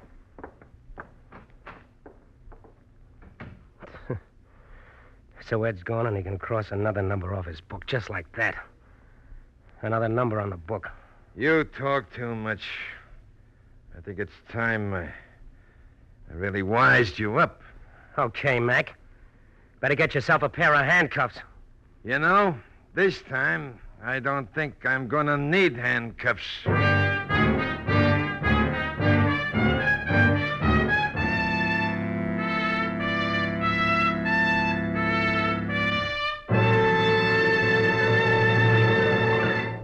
The Whistler will return in just a moment with a strange ending to tonight's story. I hate to disappoint you now, but the commercial message you expect at this time won't be heard tonight. I know it's a bit early to be opening Christmas gifts, but we here in the studio couldn't resist a peek into that present you gave us. I'm talking about that new popularity rating of the Whistler. Now, among you West Coast listeners, not only the most popular mystery program, but also the most popular dramatic program on the air. That is absolutely the swellest Christmas present any radio show could get. And we of the cast want to thank you sincerely. Now, if you can keep a secret, I'll let you in on something Signal dealers are sending you. It's 52 more weeks of the Whistler for next year. 52 more intriguing stories to add to your radio listening pleasure. And now, since we don't have television, I'd like to close by reading you a Christmas card that turned out much too big to fit in our mailman's pack. It's signed by all those friendly fellows who operate dealer-owned Signal service stations in California, Oregon, Washington, Idaho, Nevada, and Arizona. And it reads, "To all of you from all of us, a very Merry Christmas and a New Year brimful of happiness." And now back to the Whistler.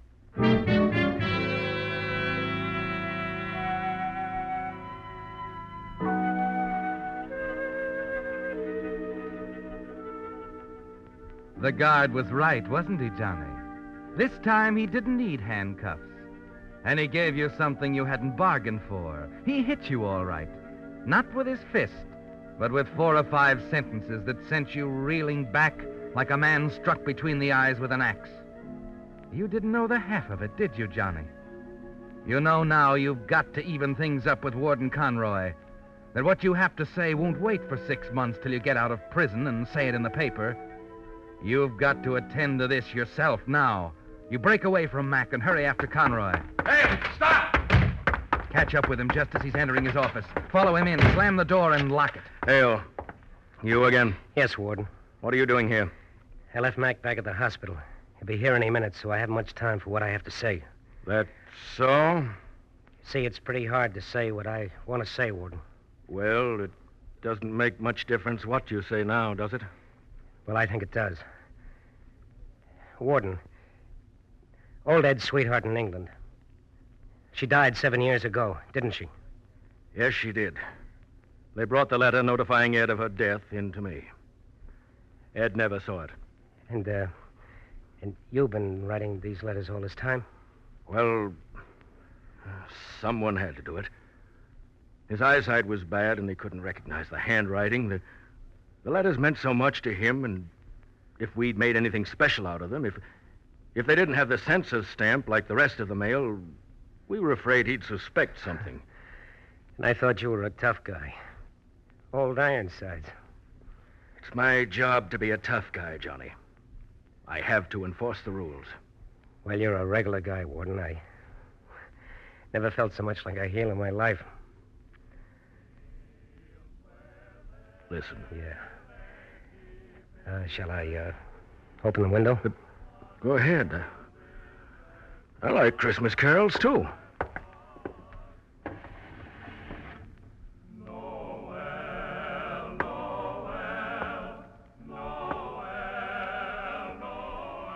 Pretty, isn't it? Yeah. You're a loyal friend, Johnny. You did a lot for old Ed, too. How about joining me in a little Christmas drink? Just happen to have a bottle of sherry here. Thanks. And Warden. Yes? It still goes, what I told you before. When I get out of here and I get back to being a newspaper man, I'm still going to tell the voters what kind of a guy they got in charge of the state prison. Yeah. I'm going to tell the whole world.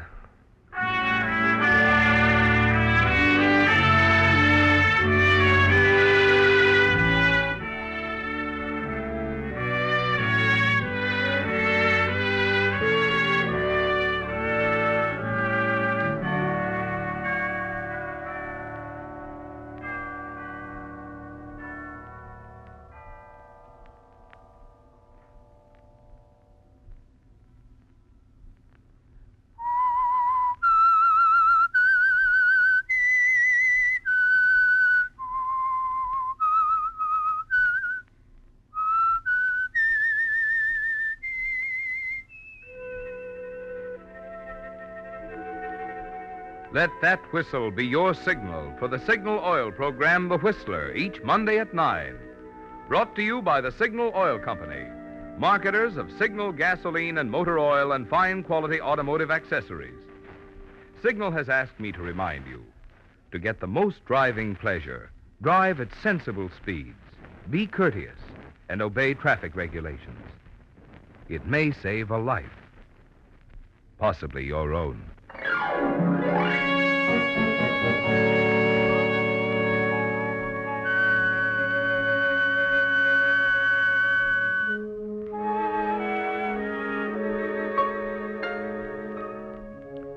Featured in tonight's story were Frank Lovejoy and Charles Seal. The Whistler was produced by George W. Allen, with story by Joel Malone, music by Wilbur Hatch, and was transmitted to our troops overseas by the Armed Forces Radio Service. This is Marvin Miller speaking for the Signal Oil Company. This is CBS, the Columbia Broadcasting System.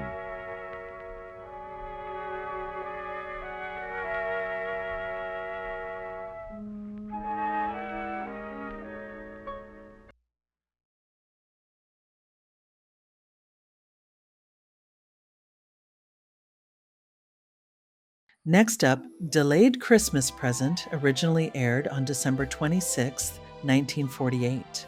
Christmas was finished, though the clock said it was 1 a.m, and Pete's Cantina, Panama City's proud little night spot out past the neon, refused to admit it.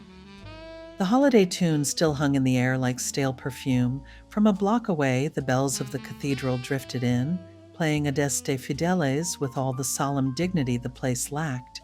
Business was dead. 4 hostesses, American, tired, and out of patience, slumped at the far end of the ballroom orbiting the empty bar. One of them, Mary Winslow, who the customers knew as Candy Porter, stared blankly at nothing, burning with the memory of a past that never stopped knocking. She'd managed 5 quiet months, 5 months without a badge in her face or a stranger asking pointed questions. But peace was a loan, not a gift, and she knew it. Sooner or later, someone would come collecting. The Signal Oil program, The Whistler.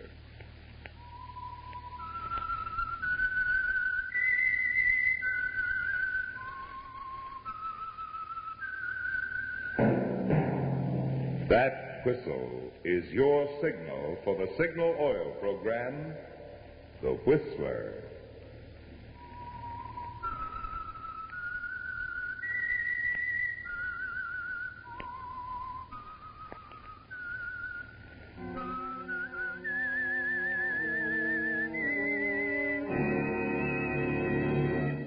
I am the Whistler, and I know many things, for I walk by night.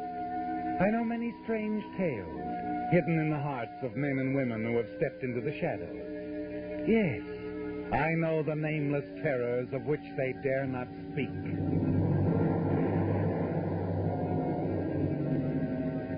Yes, friends, it's now time for the Signal Oil program, The Whistler, rated tops in popularity for a longer period of time than any other West Coast program in radio history.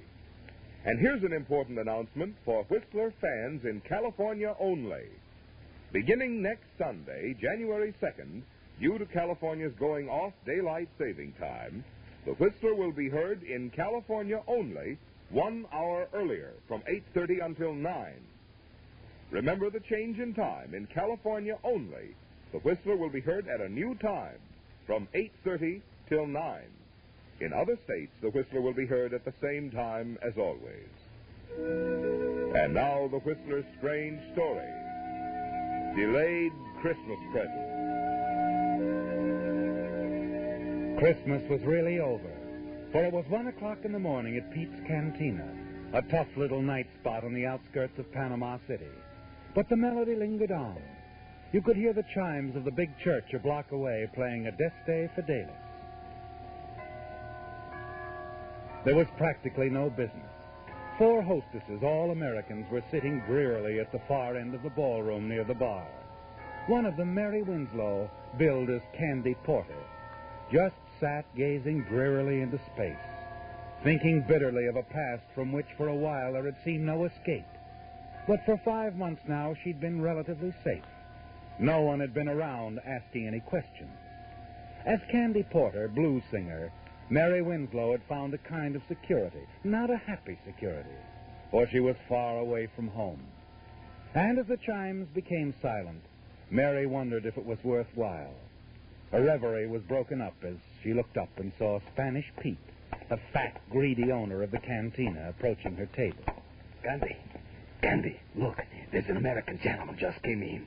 He wants to buy you some champagne. Champagne, you hear Please, that? Pete, not tonight. It's Christmas. I'd rather be alone if you don't mind. I don't mind. Look. All right. Let him spend his money on champagne. Now you're smart, baby. Here he comes. You turn and see the tall, heavy-set American approach. Suddenly you become tense. You recognize the type, don't you? After a year of running away, you've learned to spot his kind in a moment.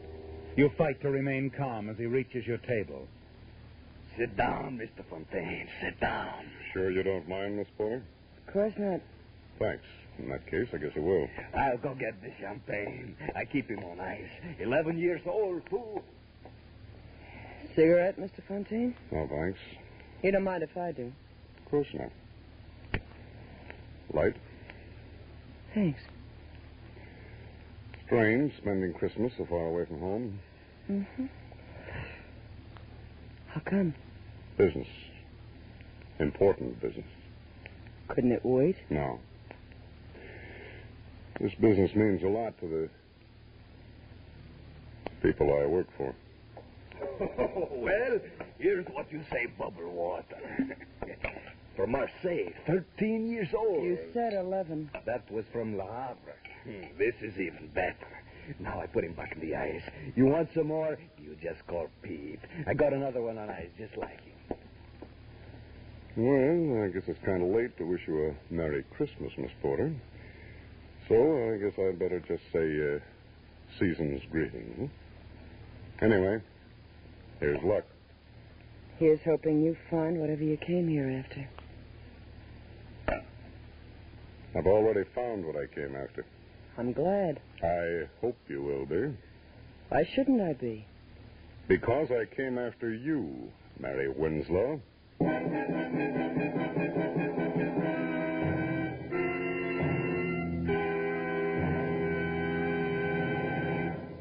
With the prologue of Delayed Christmas Present, the Signal Oil Company brings you another strange story by The Whistler. But now, since this is Christmas weekend, I want to thank you for inviting us of the Whistler cast into your home on this special occasion. During the 6 consecutive years that the Whistler has been broadcast by Signal Oil Company, many of us have had the pleasure of celebrating Christmas with many of you a number of times.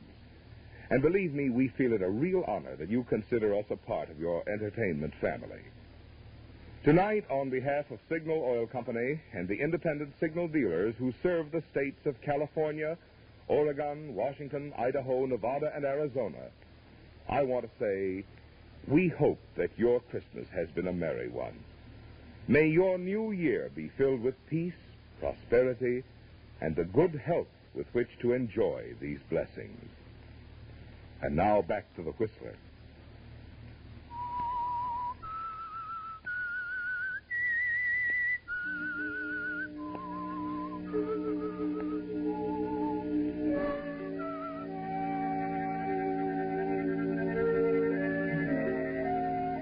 After a year, it doesn't seem fair, does it, Mary Winslow?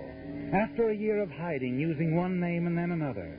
After 5 bitter months of singing at Pete's Cantina as Candy Porter, blues singer, this man Fontaine has come to take you back to the States, to face the consequences of one horrible night. You're sure he's a detective. He couldn't be anything else. You can't run again. There's no place you could go. You've only one card left. And as you face the man across the table and listen to his even, level voice, you decide to play it. If you play it carefully, it might be an ace. I think you know why I'm here. We're leaving in the morning for Los Angeles, Miss Winslow. Like the billing says, my name is Candy Porter. I know what the billing says. I know what it said in Brooklyn when you were billed as Doris Trent, in Denver when you were billed as Gladys James. But when you first took a powder out of Los Angeles, you were Mary Winslow.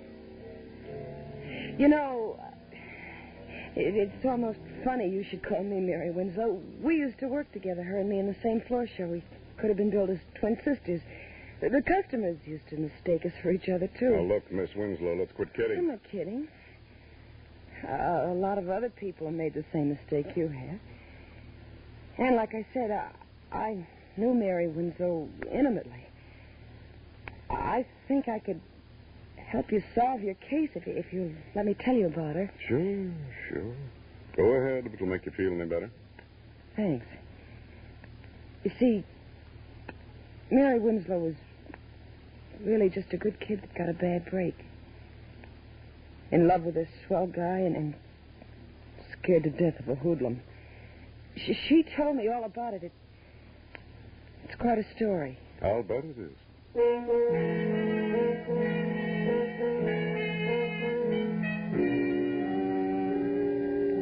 Yes, it was quite a story, wasn't it, Mary?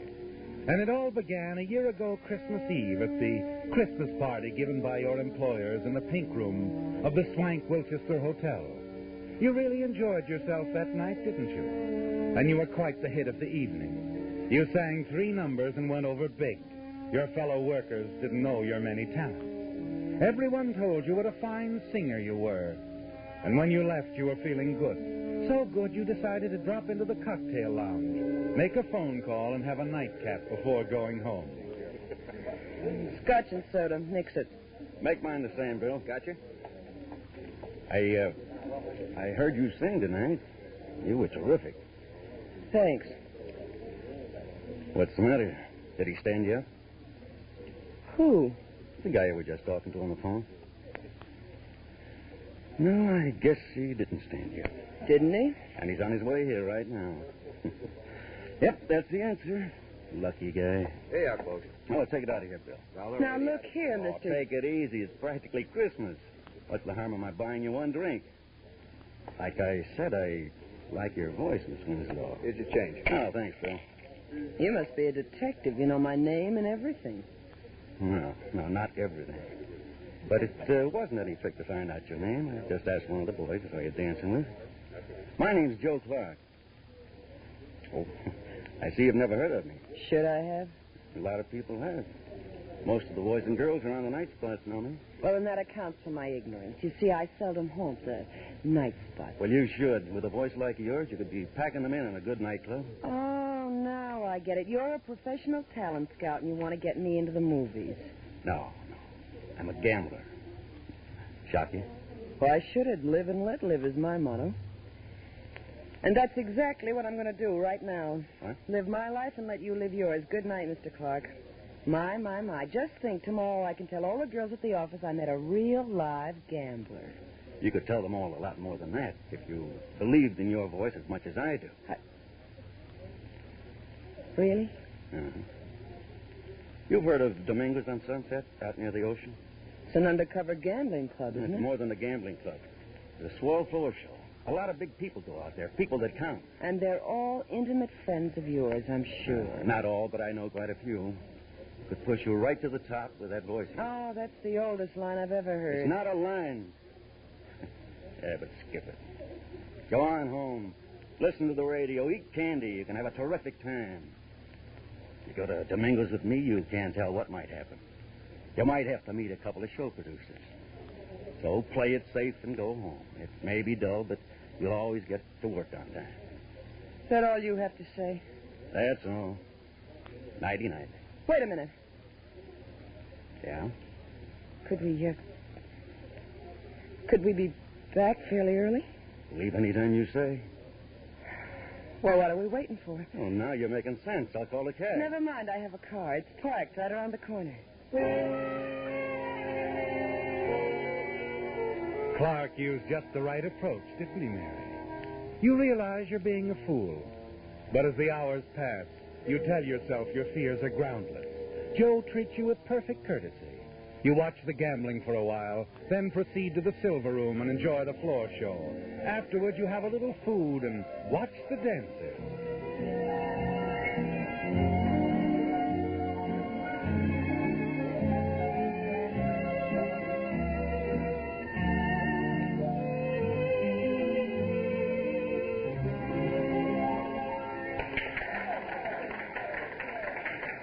Suddenly, you've had enough.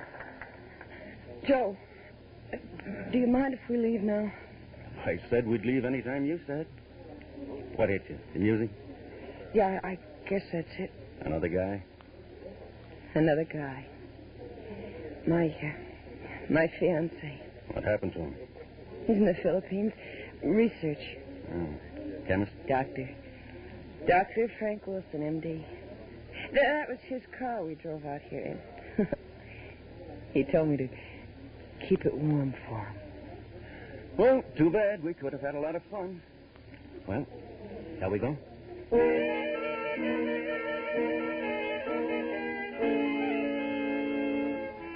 Was it just the song, Mary?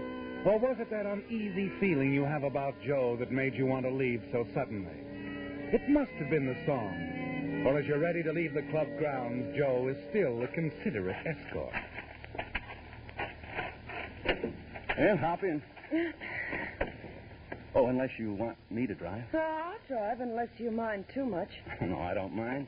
Probably be safer, too.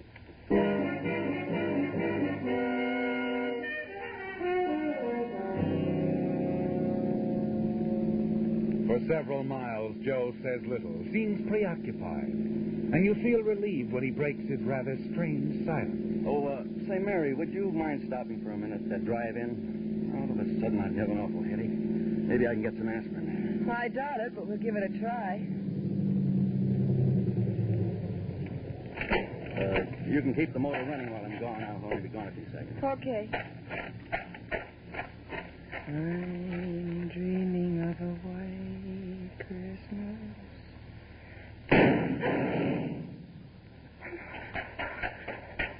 Joe! Get going. Joe, you shot him. I said get going fast. There's a gun in your ribs, baby. You just saw what happened to one guy that crossed me.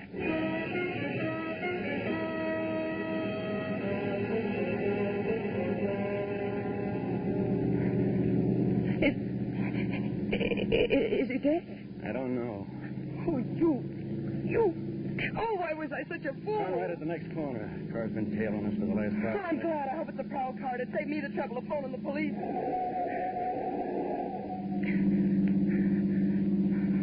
He didn't turn, baby. You shouldn't have said what you did about phoning the cops.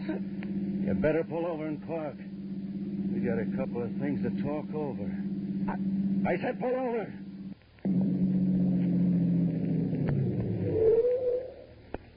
Yeah, that's better. Please, Joe, don't kill me. I know you can do it easy, but I'll never talk about tonight. That's the way you feel now. An hour from now, you'll feel No, different. I won't. On my word of honor, I'm making a deal with you, Joe. I'm trading you my silence for my life. I swear I won't talk about it ever. Okay, I'll take a chance. You drove the getaway car, so we're partners now anyway. We're going to have a lot of fun together, you and me. Now, How about dropping me off at my place? Tell me where to go. I live about 6.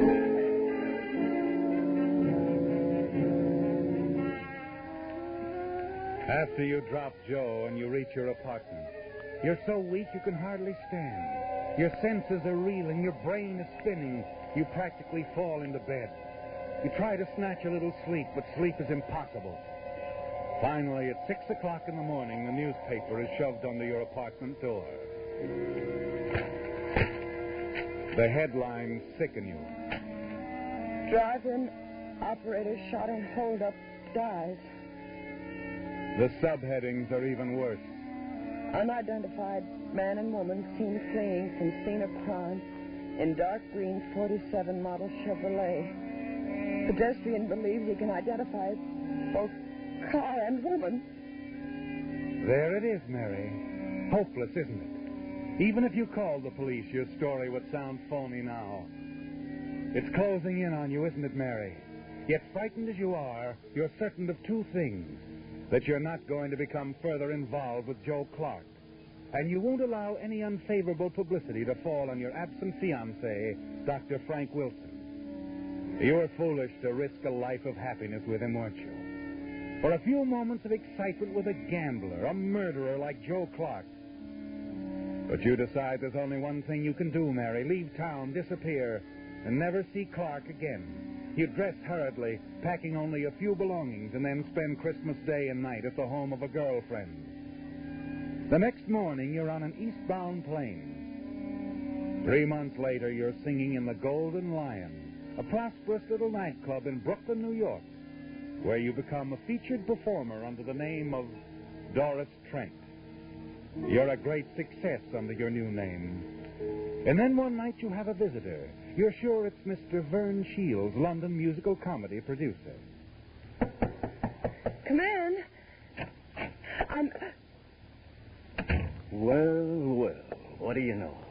Long time no see, Miss Trent. Doris Trent, it says on the program. All right, Joe. Now that you've found me, what's on your mind? You double-crossed me, baby. You're crazy. That's why I left town, so I wouldn't have to talk to anybody. But you could still write, couldn't you?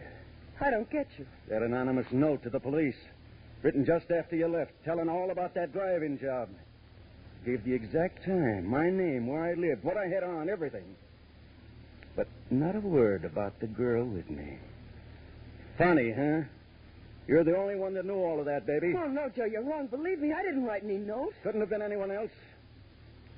2 days after you left, they picked me up for questioning. Anybody could have written a note like that. Well, one of your enemies might have wanted you out of circulation and tried to frame you. Yeah, maybe, but I doubt it. Joe, I didn't write it. I've kept my bargain with you 100%. There's one way you can convince me. How? Marry me tonight.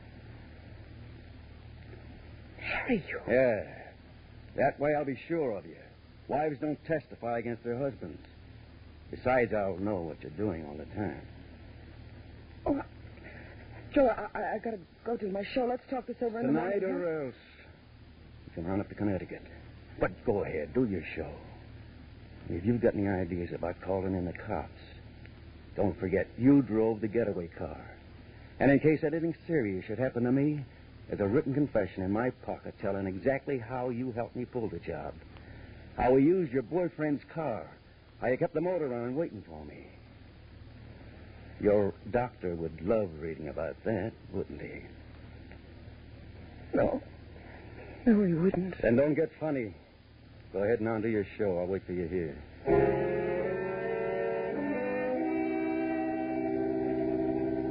You start down the hallway toward the powder room off stage. Suddenly you realize what a fool you've been. But you're not going to keep on being a fool, are you, Mary? Not with that wall telephone just 5 steps ahead of you. Operator.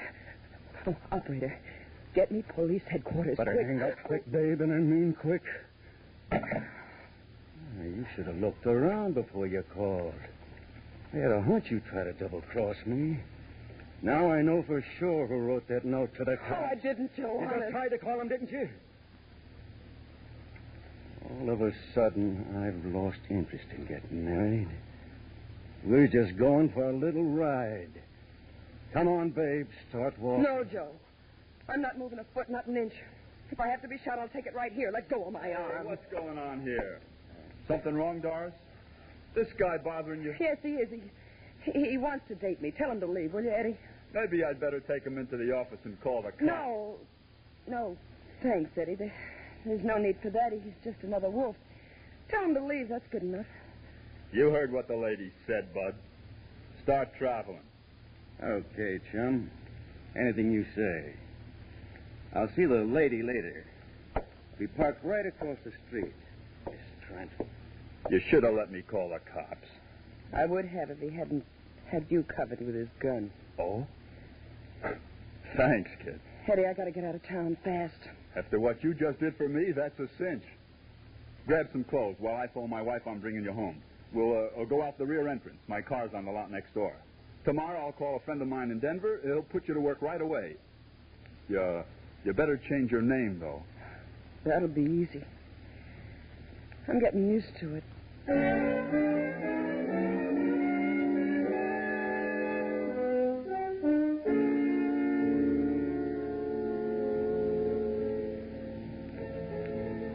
So, Mr. Fontaine, that's where I met Mary Winslow, in Denver at the High Hat Club. Billed as Gladys James. She roomed with me about 2 months, and then she left just like that one night when a waiter told her some guy wanted to interview her for a magazine. That's the last I ever saw of her. That's the end of the story? That's the end. And Mary Winslow told you all this? Well, we were very close friends. Well, so you were. You expect me to believe that? It's true, every word of it. You know something? You ought to be writing stories for the movies.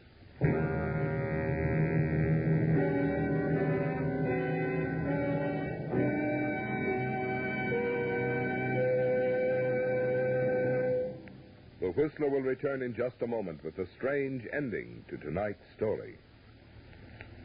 Now that Christmas shopping is out of the way for another year, most of us are figuring ways to get our badly stretched budgets back into shape, which makes now a mighty appropriate time to talk about Signal, the famous Go Farther gasoline.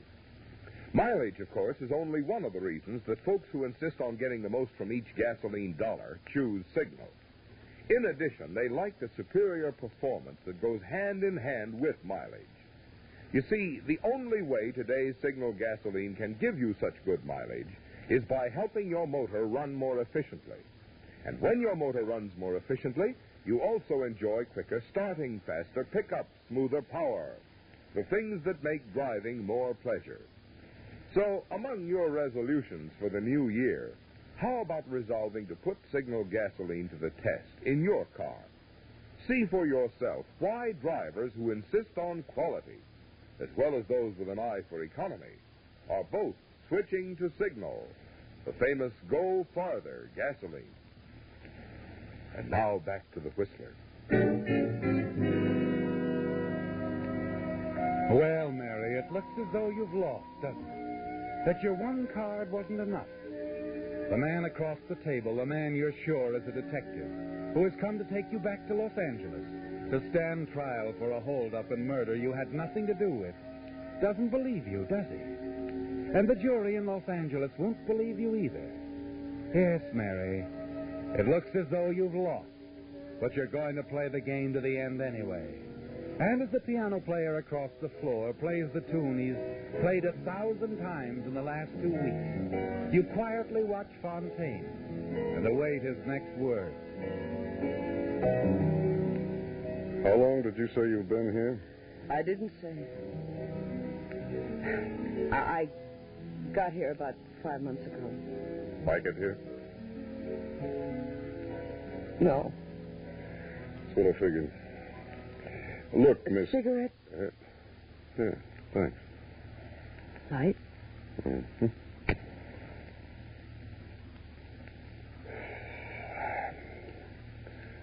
Thanks again, Miss Porter. Did you say Miss Porter? That's what you said your name was, didn't you? That's what the billing says, too, isn't it? Oh, thanks, Mr. Fontaine. Thanks for believing me. There's just one thing I'd like to ask you, Miss. Ask me anything. Knowing Miss Winslow as well as you do you think she might come back to Los Angeles sometime and sort of clear things up? I think she might. Someday. You see, a girl like Mary Winslow gets to feel kind of soiled after working around in joints like this. She'd probably want to spend a little time, maybe out in the desert, in the sunshine. Sort of freshening up before anybody she cared about. Yeah. I guess she would. Well, this was a pretty long trip for nothing, you might say. Just one more bum steer. But I'm glad it came. I always figured that confession we found on Joe Clark was a phony. Clark? Is Joe Clark in jail? He's dead. The Brooklyn police got him one night about 5 months ago. Anyhow, they got the tip. A woman called the police one night from a little nightclub, the Golden Lion Club. She hung up before they answered the phone, but the Brooklyn boys decided to investigate anyway. One of them spotted Clark parking the car across the street, and he got trigger happy, and that was that. Joe Clark. Finished.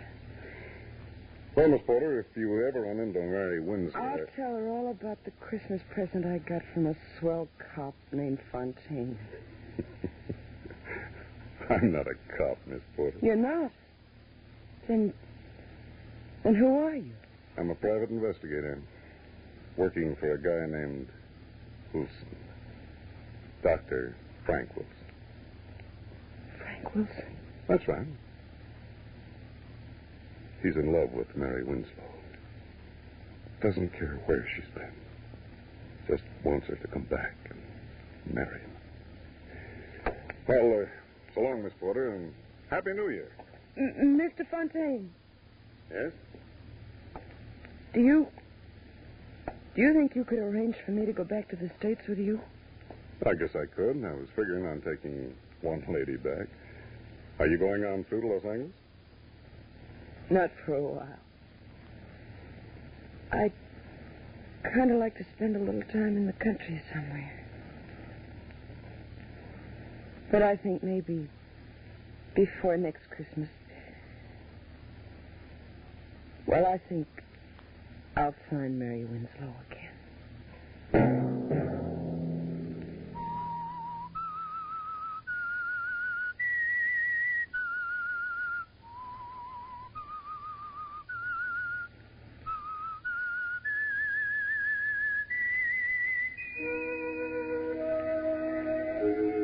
Let that whistle be your signal for the Signal Oil program, The Whistler.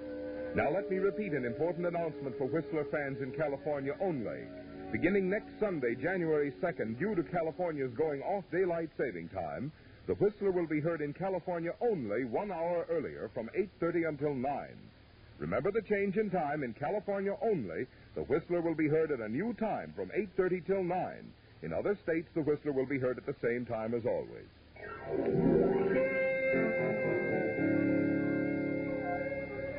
Featured in tonight's story were Joan Banks and Jack Petruzzi. The Whistler was produced by George W. Allen and directed by Gordon Hughes, with story by Edward Bloodworth and music by Wilbur Hatch, and was transmitted to our troops overseas by the Armed Forces Radio Service. This is Marvin Miller speaking. This is CBS, the Columbia Broadcasting System.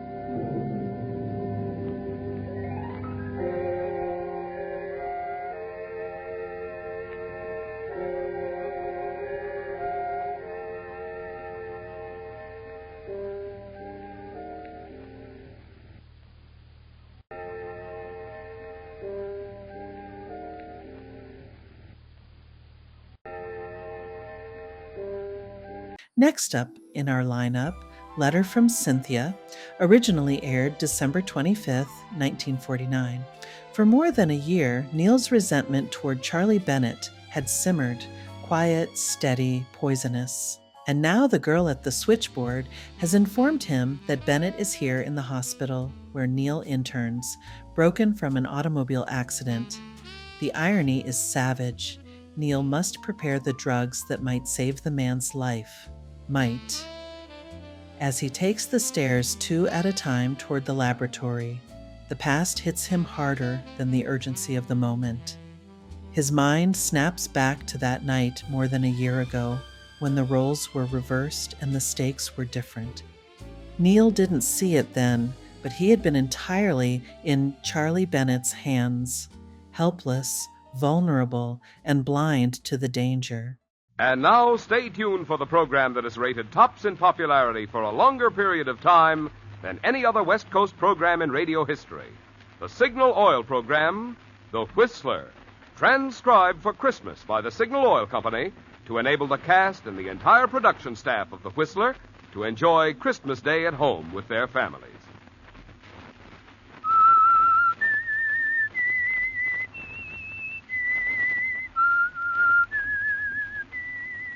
S-I-G-N-A-L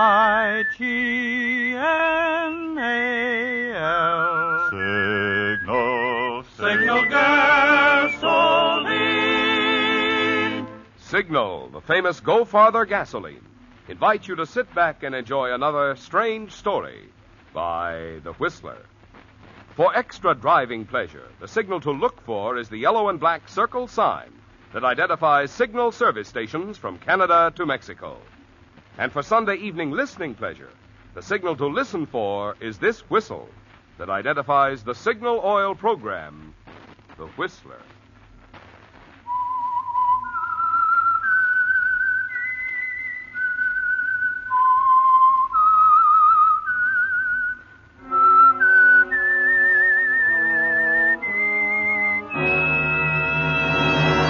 I am the Whistler, and I know many things, for I walk by night. I know many strange tales hidden in the hearts of men and women who have stepped into the shadows. Yes, I know the nameless terrors of which they dare not speak. And now, for the Signal Oil Company, The Whistler's strange story.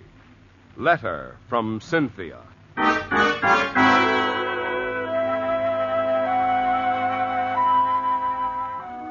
To the holiday staff on duty at the small hospital on the outskirts of a small town on the coast of Southern California, Christmas night was much like any other night. Not quite, of course, for the spirit of the season was in the air. A tree austerely but beautifully decorated in a motif of silver and white stood majestically alone in the center of the reception lobby. The attractive receptionist at the desk, who doubled on the switchboard at night, glanced eagerly at a dozen festively wrapped packages and presents left for her earlier in the day by various members of the staff. From the church across the street, the soft melody of a Christmas carol floated through the open window on the far side. The sound of footsteps descending the stairs on the right caused the girl to glance up as one of the newer doctors who was serving his internship strolled casually to the desk. Thought I'd come down for a little breather. Kind of slow tonight, Patty. Is that bad for Christmas night? What do you want from Santa Claus anyway, Dr. Andrews? A couple of emergency appendectomies? No, I didn't mean that. I just meant it's kind of... Oh, sure, I know. And it suits me fine. I got 2 hours sleep today and 8 hours in front of me here at this desk. Oh, that's bad, Pat. You'll never see your grandchildren if you keep that up. People were dropping in all day long. You know how it is Christmas Day. Good night, Patty. Hope you had a nice Christmas. Oh, I did, Dr. Peters. Thanks for the nice presents. You're welcome. Good night, Doc. Good night, Neil. Yeah, Patty, it's like I said. A gal like you needs 8 hours sleep a day. Did you get 8 hours sleep today, Doctor? 10. You would. You know, you're an odd man, Dr. Andrews. Odd? Well, how do you mean? I mean, I don't know. You act like there's something bothering you. Like there's something on your mind all the time. Oh, maybe there is. Well, everybody has things on their mind. You could still go out and dance, have fun, like the other doctors do. The single ones, I mean. Too busy. I'm still an intern, you know. Make it sound like a sentence. Yes? Outside line? Yes, sir. Oh, Here, Doctor, I almost forgot. Maybe this pretty pink envelope will change your viewpoint. A letter. When did this come? I don't know. I just came on duty 10 minutes ago. Why don't you open it? What? Dr. Andrews, your hands are trembling. I believe your viewpoint's changed already.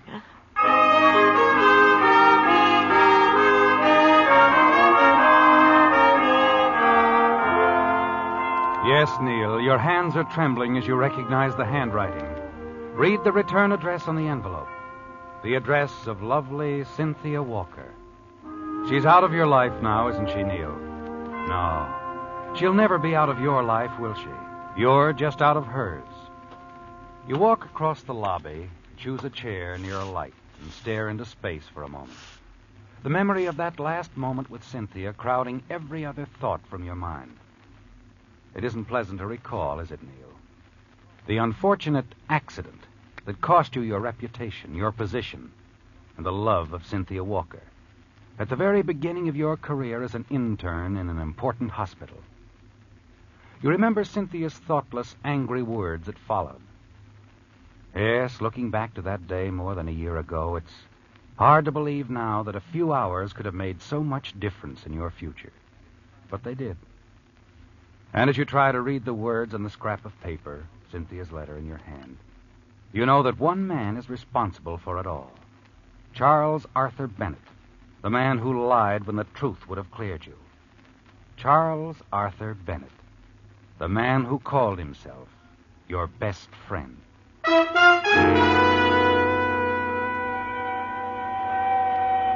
The sound of an ambulance wheeling into the receiving room below shatters your train of thought.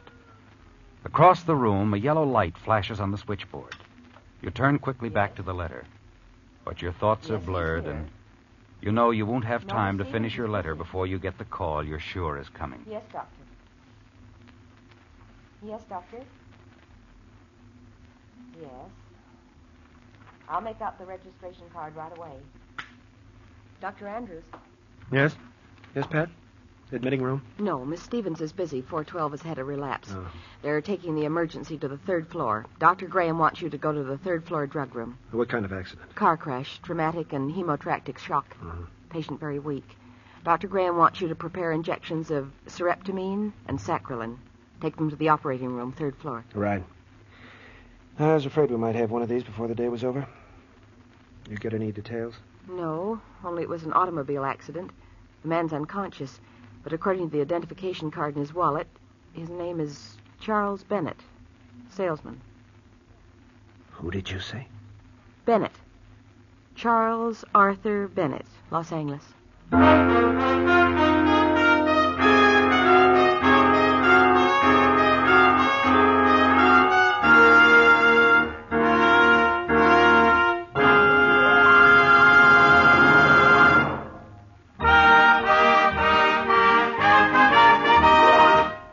Because this is Christmas Day, Signal Oil Company has asked me to skip the regular message about Signal gasoline so that we can enjoy a few extra chuckles over Christmas limericks sent in by you Whistler fans. Tonight's first $20 Signal gasoline book goes to Mrs. E. Morrow of La Jolla, California, for this limerick. Said Santa when boarding his sled, "This year I'm using my head. It's signal for me, I'll go farther, you'll see," and over the rooftops he sped. Signal, signal, signal gasoline. Your car will go far with go farther gasoline. Tonight's second $20 Signal gasoline book goes to Victor Ehrman of Long Beach, California, for this limerick. A child asked his father one day how St. Nick went so far on his sleigh. The wise father replied, he can take that long ride 'cause his reindeer drink signal, they say. Signal, signal, signal gasoline. Your car will go far with go farther gasoline. Our only regret is that Signal could not have added a $20 coupon book to every Whistler fan's Christmas stocking. But we do hope that yours was filled with all the good things you wanted and more.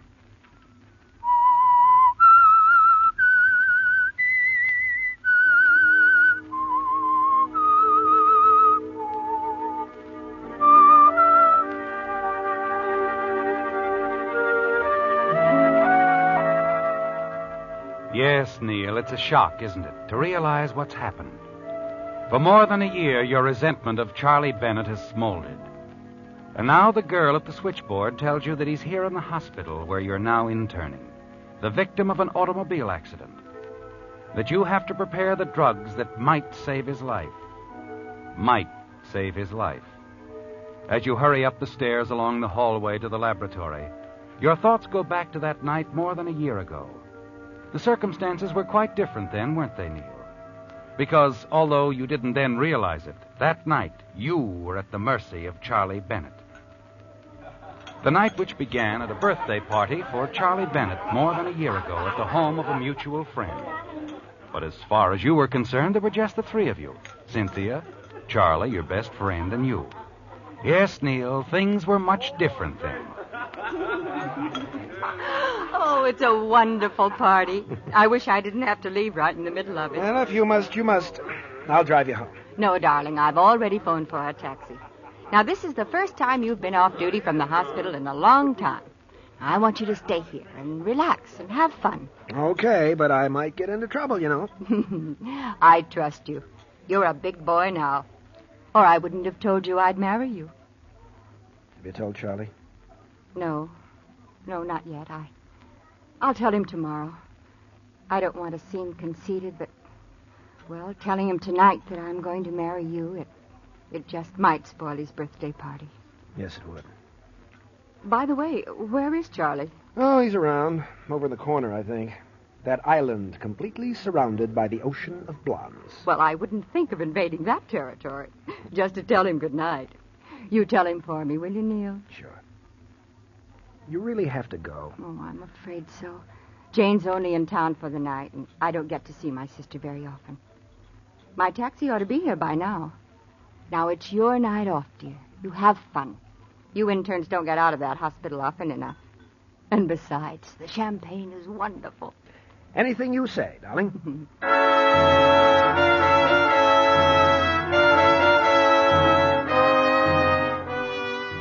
Reluctantly, you see Cynthia to a cab and come back to the birthday party for Charlie.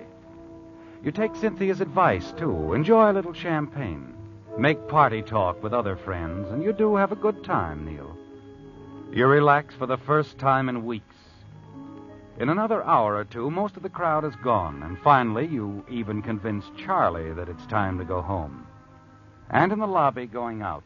Why don't you leave your car here, Charlie, and go home in style, like I am? What do you mean, in style? Leave your car here. Get a taxi. Hey, what's the idea? I can drive.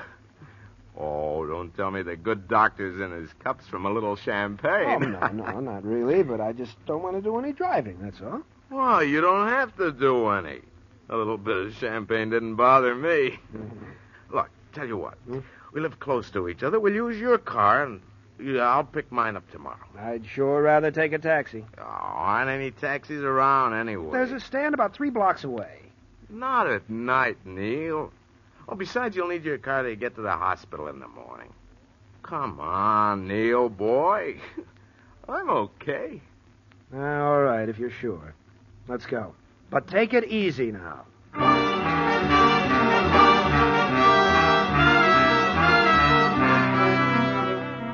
Once in the car, you make one more effort to talk Charlie out of driving, but to no avail.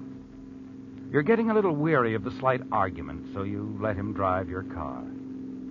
And after the first few blocks, you decide you have nothing to worry about. Charlie seems to be driving satisfactorily. Slightly over the speed limit, but everything seems to be all right until he suddenly turns a corner sharply.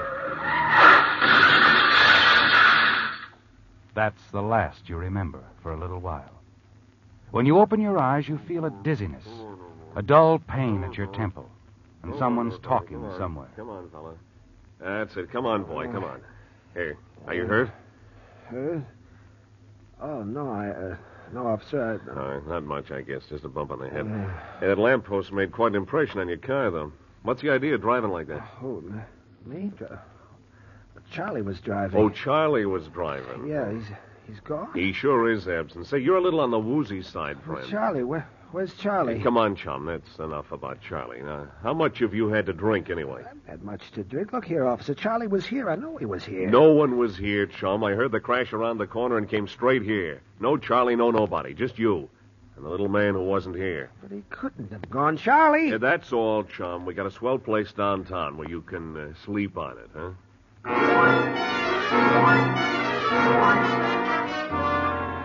It's like a nightmare, isn't it, Neil? You're bewildered and confused by what's happened. It's all a mistake, isn't it? A horrible mistake. And Charlie will show up soon and explain everything. Then you're booked at police headquarters and spend the rest of the night pacing back and forth in jail. Finally, in the early morning, someone is there to put up your bail. Hello, Cynthia. Hello, Neil. I came as quickly as I could. Thanks. Thanks for, springing me. Come along, Neil. I'll drive you home. How did you find out I was here? The whole story is in the morning papers. And it mentions your connection with the hospital, too. Well, I suppose so. Dr. Rogers called me about it.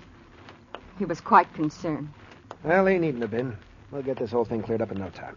No time at all. Oh, I hope so, Neil. Sure. As soon as I see Charlie Bennett. Charlie? Yeah, you'll tell him what really happened. He was driving the car. It was all his fault. I was just...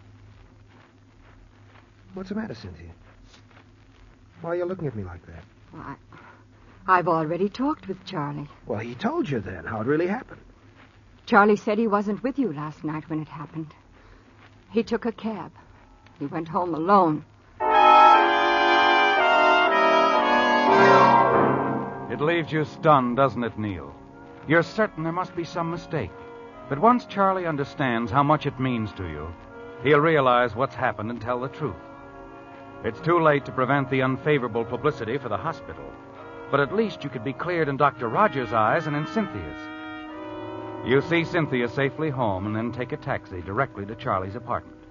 He isn't there, but the desk clerk lets you in and you settle down to wait and to think. Nearly 2 hours later, a key sounds in the door. Neil. Hiya, pal.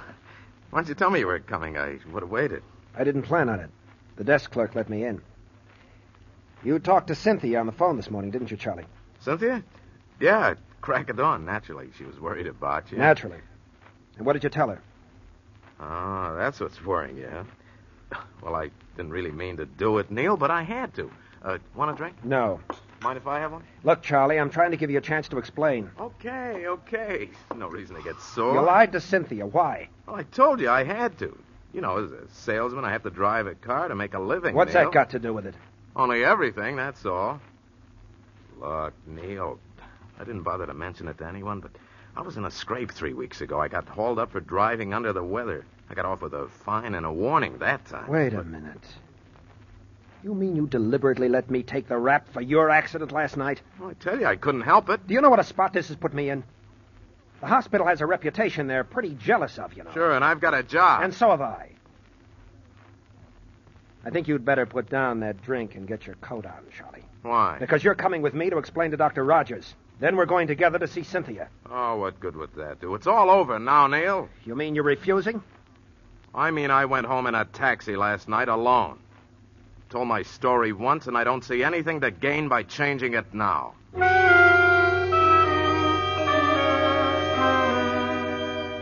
Suddenly it occurs to you that Charlie has a more important reason for lying. His job is only part of it. He's always wanted to marry Cynthia, too, despite your long friendship. He believes that anything's fair in love or war. It's as simple as that. And with you out of the way, he's sure he'll have a clear field. And Cynthia, after all this, what about Cynthia, Neil? You have to be sure. Can you be sure of Cynthia now? Neil, I just can't understand it. You don't believe me, do you? But you do believe Charlie. Why would he lie about a thing like this? Because with me out of the way, he thinks he could marry you. Neil, I've known Charlie for years. He wouldn't do a thing like that. Besides, he's your best friend. Oh, yeah. He's proved that, hasn't he? Neil, aren't you forgetting that Charlie wasn't found in the wreck? That you were? You all alone? Your story is... well, it's too fantastic. The police don't believe it. And Charlie says it couldn't have been that way. And you, Cynthia? What do you say? Oh, Neil, what can I say? Do you think I want to believe this? And Dr. Rogers, the hospital, what do they say? Naturally, I resigned. I couldn't do anything else. I don't blame them for what they think, any of them. But I know I'm right, and... Never mind, Cynthia. Guess there's no use in going over all that again. Neil, you're not going. Well, why not? I don't seem to be getting anywhere. What's going to happen, Neil? Do you think you'll be able to get an internship somewhere else? I think so. I'm just as qualified as I ever was. My previous record was good, and I've learned a lot. Sorry this has been too much for you, Cynthia. I haven't You said wouldn't that consider marrying a man you didn't believe, would you? I want to believe you, Neil, more than I ever wanted to believe anything. Well, maybe you will someday. Maybe you'll learn the truth. When you do, let me know. You'll be able to find me.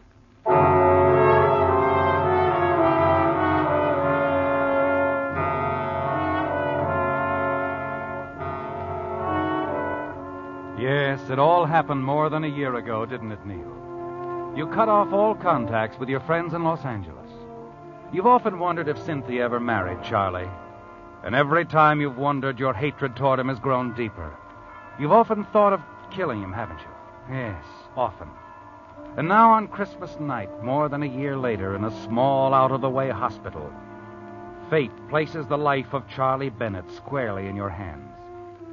The switchboard operator has told you that he's in the operating room unconscious, seriously injured in an auto accident.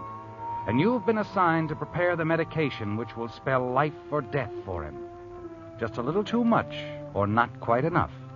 It's almost too easy, isn't it? Not the slightest suspicion will be attached to you. You smile as you enter the drug room and find another intern there. What's the emergency, Neil? Car wreck. You assisting? No, just preparing the sereptamine and saccharin shots. Well, it must have been a pretty bad accident. Yeah, I'm afraid so. You ever stop to think about the power of these drugs? Just the right amount means almost certain recovery. And too much or too little, oblivion. Do you always get this philosophical at Christmas? No, but I guess this case made me think about it more than usual. You see, I know the guy. Oh, friend? You said it. What a friend. Oh, kind of an unusual situation, isn't it? A very unusual situation.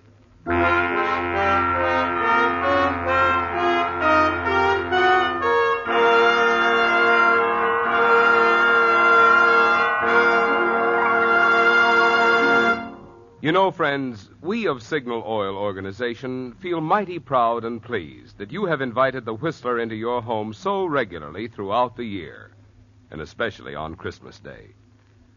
For all of us of the cast, I want to express our own sincere appreciation, too. During the 7 consecutive years that the Whistler has been broadcast by Signal Oil Company, many of us have had the pleasure of celebrating Christmas with many of you a number of times. And believe me, we feel it a real honor that you consider us a part of your entertainment family. Tonight, on behalf of Signal Oil Company and the independent signal dealers who serve you in the states of California, Oregon, Washington, Idaho, Nevada, and Arizona, I want to say we hope that your Christmas has been a merry one. May your new year be filled with peace, prosperity, and the good health with which to enjoy the many blessings of living in the good old USA. Well, Neil, the die is cast, isn't it? You've donned your sterile mask and gown and prepared the injection, carried them to the operating room, where you placed them on the instrument tray, without even a glance at the masked, sheet-covered patient. You note Dr. Graham's nod of dismissal and quietly leave the operating room, where Charlie Bennett's chance for life or death lies squarely in your hands. You never dreamed you'd have such an opportunity, did you, Neil? After removing your mask and gown, you return to the hallway. Wait by a window near the operating room as the melody from the church again drifts in through the window. You wonder whether you're glad or sorry at what you've done. Then you remember the disgrace Charlie Bennett brought on you, your shattered hopes, the happiness you might have had with Cynthia. And you know the answer. Even if you could, you wouldn't change the situation in the slightest. You pause under a ceiling light and decide to finish Cynthia's letter. And now, as another Christmas approaches, I realize how hasty I seemed in my judgment. Suddenly your heart beats faster. As you realize she's still Miss Cynthia Walker, you can almost hear the words as the melody of her voice haunts your memory. But you were even more hasty in your action. Your sudden, abrupt leaving, not letting me know where you were. I know now how wrong I was to doubt you, but even when my doubts were deepest, I loved you. You told me once a woman loves in spite of a man's weakness, not because of his strength. Remember, Neil? Well, so it was, and is, with me and you. I haven't changed, and I can't believe that you have. Merry Christmas, Cynthia. You turn away, stare out the window. Suddenly you're horrified and ashamed that you, a doctor, bound by the sacred oath of Hippocrates, have allowed your hatred for Charlie Bennett to bring you to the point that it did. Finally, the door to the operating room opens. The still form is wheeled silently past you. You continue to stare out the window. You light a cigarette and wait for Dr. Graham to emerge from the operating room. As he opens the operating room door and enters the hallway, you walk slowly toward him. How's the patient, Doctor? Well, the patient's going to be all right. I'm glad you were around. Sereptamine's a godsend. May I have a cigarette, Andrews? Oh, sure, Doctor. Oh, thank you. I wish sereptamine had been available when I first started practice. Matter of fact, I wish I were young like you, just beginning. Oh, you'll be a great doctor one day, Andrews. Will I? I'm sure of it. You're honest. Duty comes first with you. Why, you could no more evade it than commit murder. No, I guess I couldn't. But I almost made a terrible mistake a little while ago. A mistake that could have been fatal to your patient. But you didn't. No. No, and I don't think I'll ever be tempted to make a similar mistake again. I'm sure you won't, whatever it was.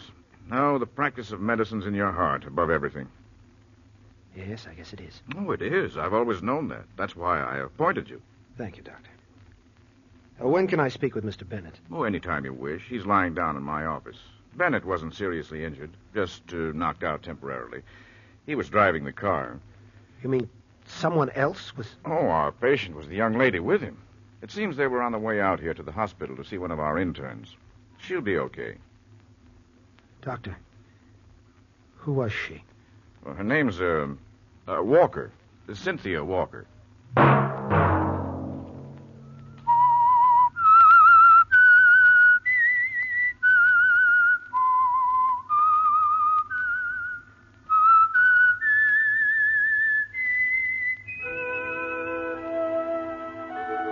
Let that whistle be your signal for the Signal Oil program, The Whistler, each Sunday night at this same time. Brought to you by Signal Oil Company, marketers of Signal gasoline and motor oil, and fine automotive accessories. Remember, if you would like the fun of having your friends hear a limerick of yours on The Whistler, the address to which to send it is the Signal Oil Company, Los Angeles 55, California. All limericks become the property of the Signal Oil Company. Those selected for use on The Whistler will be chosen by our advertising representatives on the basis of humor, suitability, and originality. So, of course, they must be your own composition.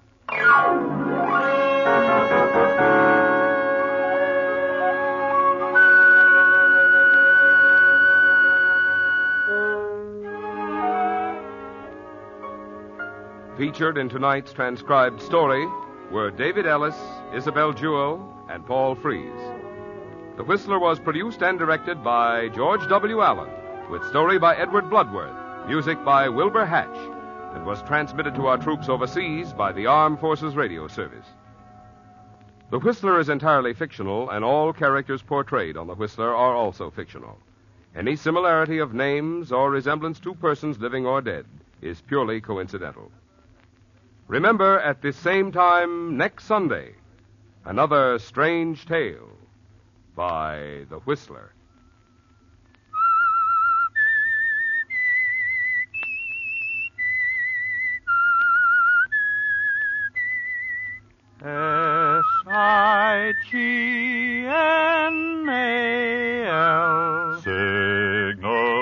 Signal gasoline.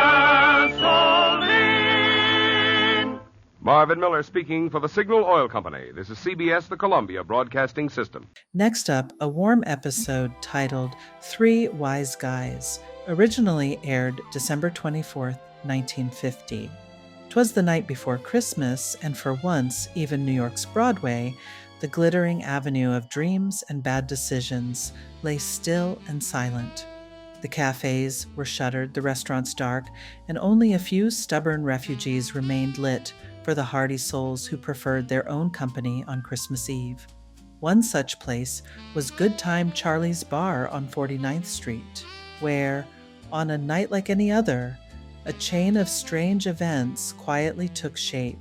Events that would unravel into one of the most extraordinary tales Charlie ever heard told across his counter. And make no mistake, this was Damon Runyon territory, through and through streetwise, sentimental, and unexpectedly tender. A rare, heartwarming turn for The Whistler, a show that usually preferred its Christmas stories with more shadow than starlight. And now, stay tuned for the program that is rated tops in popularity for a longer period of time than any other West Coast program in radio history. The Signal Oil program, The Whistler. Transcribed by the Signal Oil Company for Christmas Eve to enable the entire production staff of The Whistler to spend Christmas Eve at home with their families.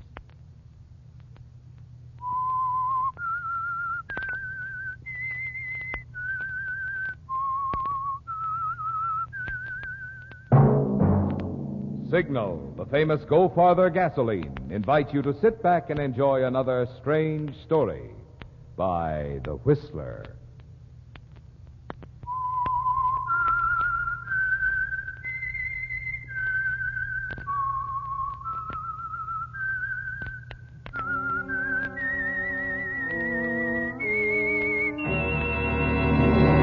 I am the Whistler, and I know many things, for I walk by night. I know many strange tales hidden in the hearts of men and women who have stepped into the shadows. Yes, I know the nameless terrors of which they dare not speak. And now, for the Signal Oil Company, The Whistler brings you a most unusual story, one of the most heartwarming stories of our times, especially appealing this Christmas Eve. 3 Wise Guys.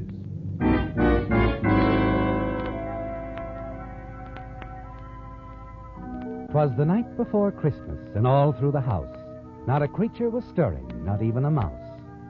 Even Broadway, that glamorous avenue of make-believe in faraway New York, seemed empty, deserted. Most cafes and eating places were closed, but the doors of an occasional refuge for those hardy souls who prefer to walk alone were still open. Such a place was Good Time Charlie's Bar on 49th Street, where on another Christmas Eve, a series of unusual events began, ending in one of the most unusual stories Good Time Charlie had ever listened to. At the moment, Charlie is listening to the voice of a man named Al. As is well known to one and all, Charlie, I am not one to complain.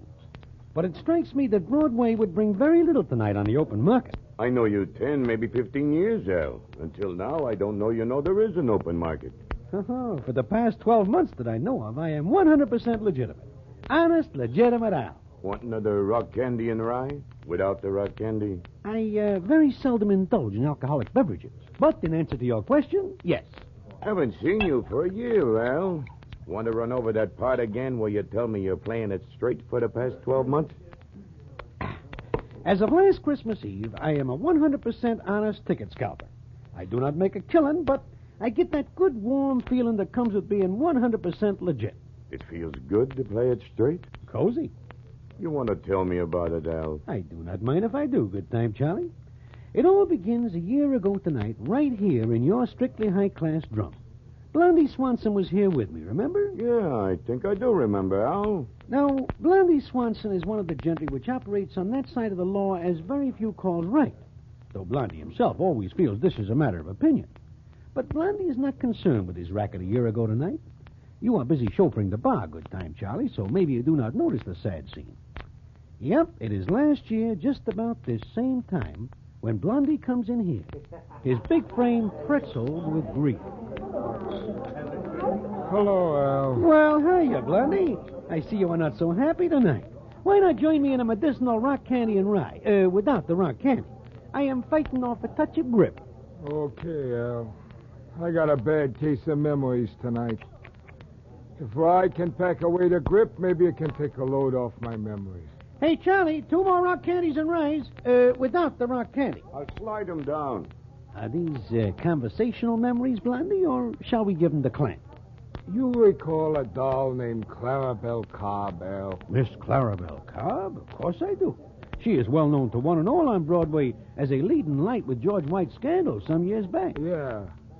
Well, Christmas Eve is an anniversary for me. It was on Christmas Eve that Clarabelle left me to marry an honest guy in Akron, Ohio. Here you are. Oh, drink up, Blondie. Up to now, I remember Miss Clarabelle Cobb as a doll with Class A judgment. Why did she put distance between her and you? Well, Clarabelle was a gal that didn't care as much about how much money you had as she did where you got it. She felt that my role was ample but tainted. And this is why she puts on the exit? Right. I can see now that she was right, but now it's too late. But there must be other dolls as beautiful and desirable, and not such quizmasters as to where the scratch comes from. I'll never look at another doll again, Al. They're there for other guys. Hey, Blondie. Huh? Blondie Swanson. Well, if it ain't the Dutchman. Why, look, Al. Al, Blondie, Yuletide's all around. Oh, I cannot believe my eyes, Dutchman. I have not seen you in these parts for maybe a full calendar or so. I've been detained in the West. Oh, it's a sad story. And I can see that all you two guys need is one more sad story. But you're not going to hear none. I got good news for you. And you have come to the right place, Dutchman. I always get kind of down on Christmas Eve. What I'm going to tell you will give you a big lift. Blondie, you and me have pulled a few fast deals together, but I got one tonight that's the softest touch of all. Oh, you can listen, Al. We'll cut you in, too. I have turned down soft touches before, but not wishing to be rude, I will hear you out. Well, some months back, 3 other guys and me knocked off a tin safe in a factory over in Pennsylvania. It was a cinch haul on account of we received a dead center tip. The tip was on the level, so we stashed 50 G's in our grip sack and get set to hit the open road. Something detained you? The cops. After hot blasting from both sides, I find myself alone on the lam with 50 G's in the grip sack. But it's not a clean getaway, and I figure it's better to find a hiding place for the dough, not wanting to be caught with the goods. I am beginning to get the idea. You're suggesting that the 3 of us go for this dough tonight and cut it 3 ways. That's the idea. It's in an unpopulated barn, under the floorboards. When I decide to go get it, the first guy I think of is you, Blondie. How about it? I must admit, I got no other plans, Dutchman. Nice of you to think of me. Count me in. How about you, Al? I am not generally known as a spoil sport, but this prospect frankly holds no appeal for me. I do not wish to join the party. This your final answer? Yes, Dutchman, you may quote me. I will not go with you.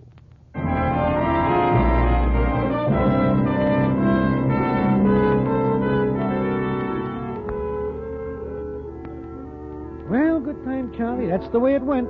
I am certain I will not leave your bistro that night. I am negative to the whole scheme, and I'm nixing it loud and clear to one and all. So imagine my surprise at some later point to find myself warm and cozy in the back seat of the Dutchman's ancient velocipede, dogging it through the snow-covered countryside.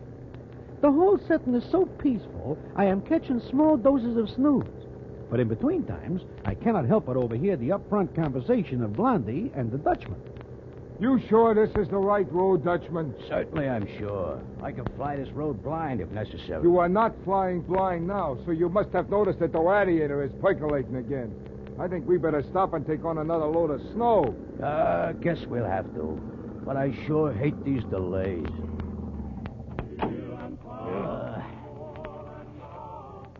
Hey, Dutchman, listen. Must be coming from that little church. Yeah. Come on, help put the snow in the radiator. Sounds real pretty, that kind of singing. You think that's pretty? Wait till you hear real music. The kind money makes when it's crisp.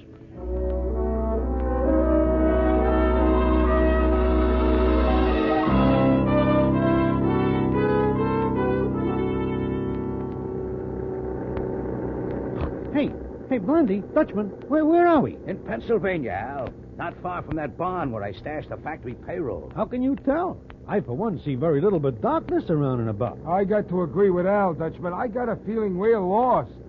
Maybe we better give the whole scheme up. You two give up easy. I tell you, I know for certain we're close to that barn. I can tell by that big fat star I've been following for the last few miles. Oh, yeah. I am seeing a small light ahead. But I observe if this is a star, it is hanging very low to the ground. I still got a feeling we are lost. Why don't we go back to Good Time Charlie's, which is a lot easier to find? I don't care how low this star is hanging. I know it's leading me straight. I'm running this show, so you two better seal up. There, look. I'm right as rain. This is a barn. I do not wish to start an exchange of words, but that star you follow turns out to be nothing more than a light from the window of said barn. Okay. So somebody's living in the barn. I'll take care of them if they're too hard to get along with. I vote for getting out of here. I am not dressed to call on strangers myself. Come on, and cut the gab. Besides, maybe there's only animals in the barn. I don't see no human footprints in the snow, except ours. Look.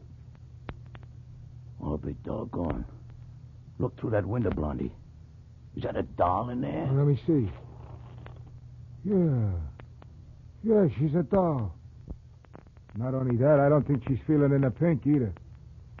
Well, now that we are here, let us go inside and see if there's anything we can do for her. I don't care nothing about a sick doll. I want to lay my mitts on that grip sack with a 50 G's in it. Come on.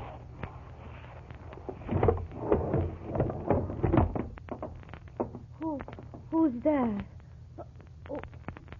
Who are you? We mean no harm.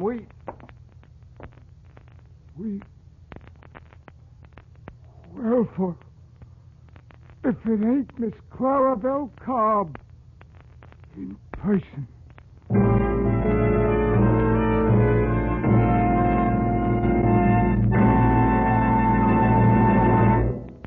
Friends, to all of you who have opened your homes to the Whistler, not only throughout the year, but even tonight on Christmas Eve, the Signal Oil Company has asked me to express their sincere appreciation for this privilege and pleasure. And we of the cast want to add our thank you, too. During the 8 consecutive years that the Whistler has been broadcast by Signal Oil Company, many of us have celebrated Christmas with many of you a number of times. And believe me, we're mighty proud that you consider us part of your entertainment family. Tonight, on behalf of Signal Oil Company and the independent signal dealers who serve you in the states of California, Oregon, Washington, Idaho, Nevada, Arizona, and Utah, I want to convey warmest season's greetings. May the many blessings of living in these United States of America enrich your holiday season and the new year.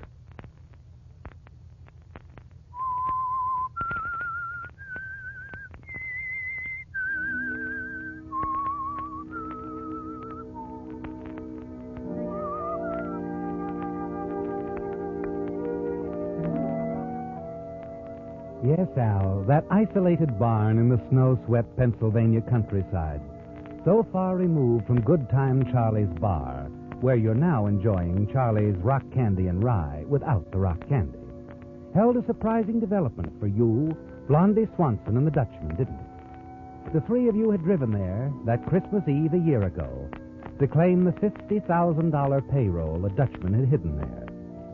The presence of Miss Clarabelle Cobb in the barn at your arrival was something not even her ex-boyfriend, Blondie Swanson, could fathom immediately.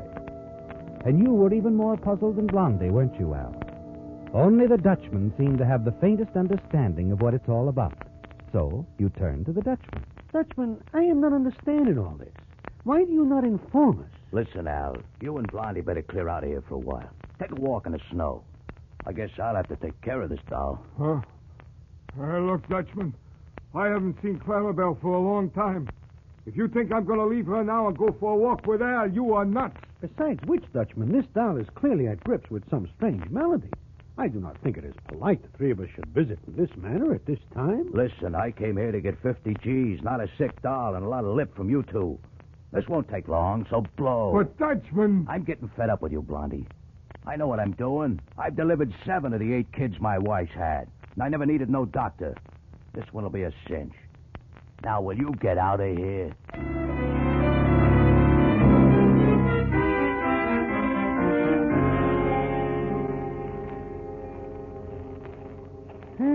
cannot help but say this is quite a night for surprises, Blondie. Yeah. I, for one, can take winter sports or leave them to someone else. Al. Yeah, Blondie. We could take the Dutchman's car there. You think Clarabelle will be better off if we get her a doc? Well, I am new in this racket, Blondie. But if you want an inexperienced opinion, I will say... What was that? What? That! Well, Blondie, I am new in this racket.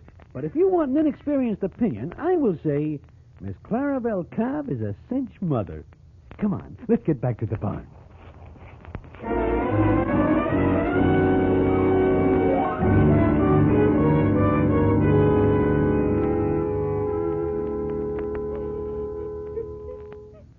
Oh, I wish you wouldn't cry, Clarabelle. No sense crying. Oh, Blondie. I know if all of a sudden I found myself with a brand new kid, I wouldn't be crying. Especially since it's such a beautiful kid. You really think he's beautiful, Blondie? Oh, I sure do. He's sleeping, huh? Uh-huh. Bless his heart. If he only gets a break. Oh, don't worry about him, Clarabelle. A beautiful kid like that, they'll love him in Akron. Oh, Blondie, there's so much I want to tell you. Yeah, but maybe you ought to straighten out yourself, huh? Not till I tell you, Blondie. You gotta know about everything. Why I'm staying here in Dr. Kelton's barn. About Joe, my husband. He's in such trouble, Blondie.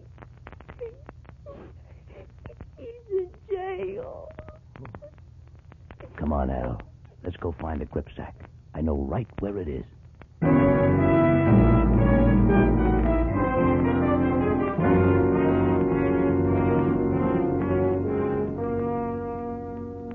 Look, Al, this is more like it. Yeah, it's all there. $50,000. A very likely sight. This is all that counts. A fat swatch of cash, especially if it's mine. Come on, let's get Blondie and clean out of this barn. You ain't going anywhere with that dough, Dutchman. You want to play that again, Blondie? Same song. I said you ain't going anywhere with that dough. Hey, you tell me what he said, Al. I don't like what I'm hearing. Blondie has mouthed the same identical words 2 times around, Dutchman. And I, for one, get the impression he means it. I do. You didn't tell us the whole story of this dough and how you came by it, Dutchman. Now, listen, Blondie. No, I've been listening. I heard everything you said about this factory payroll job you pulled, and you never did say anything about trussing up the bookkeeper at the factory that night. So what? Not only that, you make it look like it's an inside job and leave the bookkeeper to take the rap. So they got to nail somebody for it. Why are you building such a case for this Cluck bookkeeper? This Cluck bookkeeper, Joseph Hatcher, happens to be Clarabelle's husband. That's his kid you delivered, Dutchman. No kidding. No kidding. Did Miss Clarabelle Cobb tell you all this, Blondie? She told me plenty. This Joseph Hatcher's been cooling in the clink ever since. He was doing a special bookkeeping job for this factory.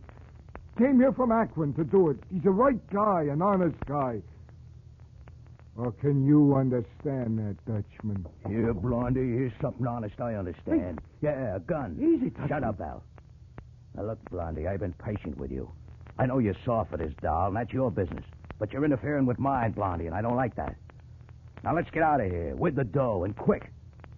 I said, come on, let's get going. Dutchman, please put the iron away.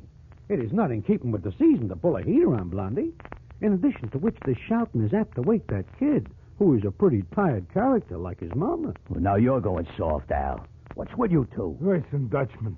Clarabelle's husband don't know she's living in this barn.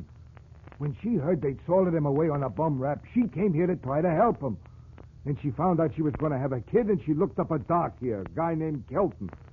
Clarabelle's got no dough. But Doc Kelton gives her first-rate care all up to now. Even fixes it so she can stay in his barn. It is not great, but it beats living in a snowbank. Stow it, will you? The heater, Dutchman. Hide it, huh? Yeah, okay. But I'm still running the show, wise guys. And this is what we do. Blondie, here's the gripsack. Take my crate out there and find this Doc Kelton character. Pay him off for what he's already done for the doll. Give him some more for taking care of her and the kid from here on in.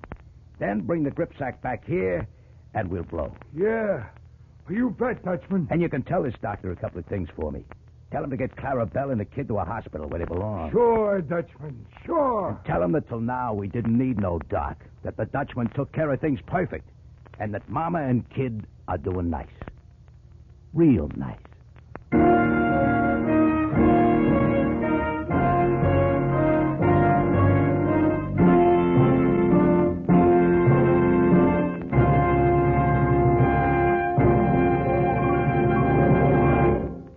For all of you who play canasta or have been thinking of taking up the game, there's a little Christmas gift for you at your nearest Signal service station.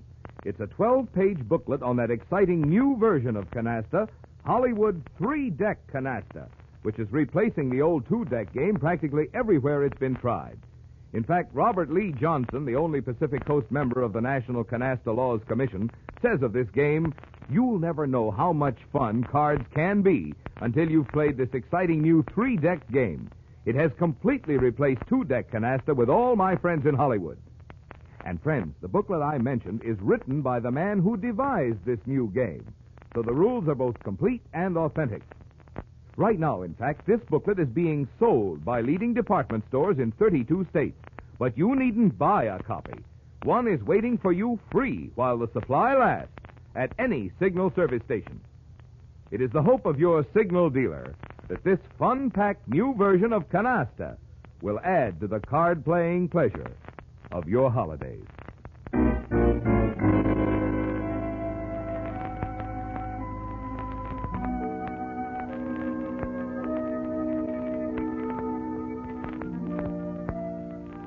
It was almost midnight on Christmas Eve at Good Time Charlie's Bar on West 49th Street, as Al continued his amazing account of the story of that other Christmas Eve that crossed the lives of Blondie Swanson, Miss Clara Bell Cobb and her newborn son, the Dutchman, and his gripsack containing $50,000. As Al continued talking to Good Time Charlie, a faraway look came into his eyes. So, you see, Good Time Charlie, it is no more than small wonder that since all this takes place a year ago this very night, me, Blondie, and the Dutchman have settled down to 100% legitimate endeavors. Yeah, sure, and why not? A three-way split on almost 50 stolen G's is a cinch beginning to this straight and narrow. You are laboring, as they say, under a misapprehension, Good Time Charlie. I see now where it is only fair I tell you the rest of this story.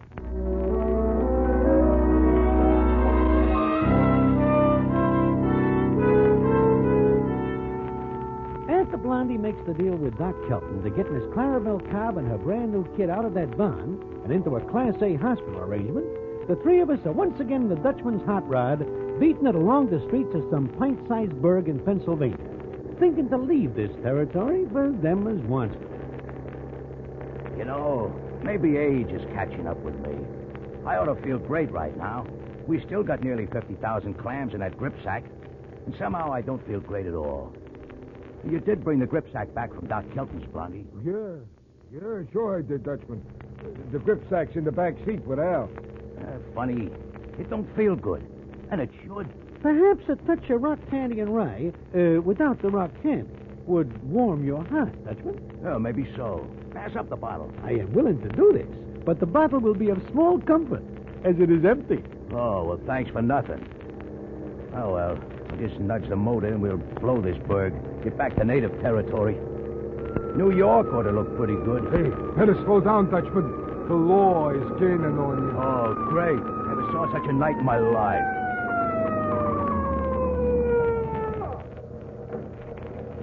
That red light back there was no Christmas tree ornament. You should have stopped. Sorry, officer. And you're in a church zone clearly marked for 20 miles an hour. 40 is too much. Was hurrying home for Christmas, officer. Carrying toys for the kiddies in this tub, huh? I'll bet. I better have a look around. Uh-huh. Oh, what's in this gripsack? Oh, why, nothing, officer. As empty a gripsack as you'll ever run into. Yeah. No need to open it. It's empty. Well, you're right about that, mister. There's nothing there. Yeah.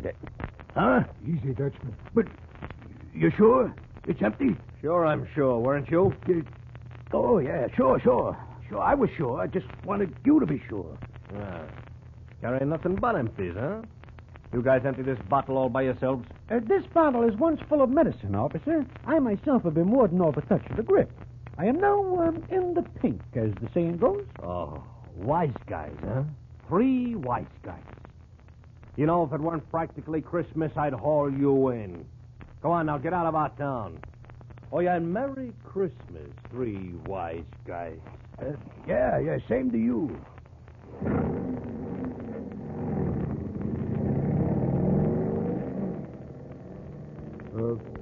Dutchman, You know, Blondie, a while back you accused me of not telling you the whole story of that factory payroll job. Seems to me you forgot to tell me something pretty important, too. What is it about that grip sack being empty of nearly 50 G's that I ought to know? Well, I figured to fill you in, Dutchman. You see... Hey, look, Blondie. Dutchman, it's that same little church. Yeah. Oh, yeah.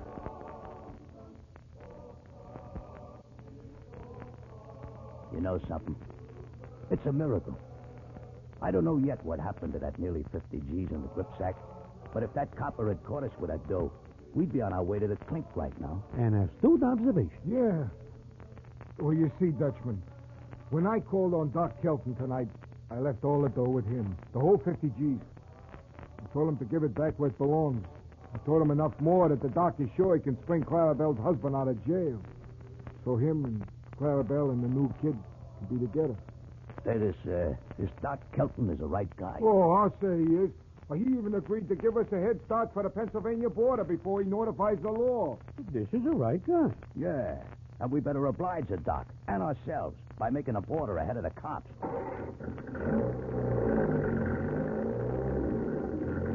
Hey, you know, that copper was right. 3 wise guys, he called us. If we wasn't pretty wise, we'd have had all that cash on us when he pulled us over to the curb. I think it's a good idea we stay right on being 3 wise guys. I'm through stretching my luck. From here on in, I'm going to play it straight. And I'm still running the show, so you 2 wise guys are going straight with me. Okay? Okay. Agreed. Wonder how far it is to the border. They got a lot of funny little burgs here in Pennsylvania. What was that one we just left, Blondie? Oh, I saw a signboard back there a ways. That burg is known as Bethlehem.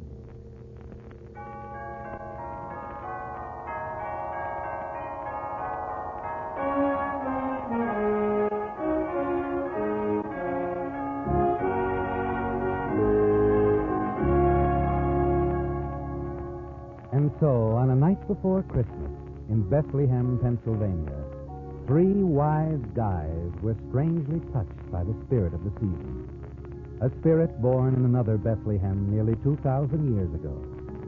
And tonight, on the eve of another Christmas, may we hope that this same eternal spirit will someday bring to wise guys throughout the world the understanding that the future of the peoples of earth rests in goodwill toward all men.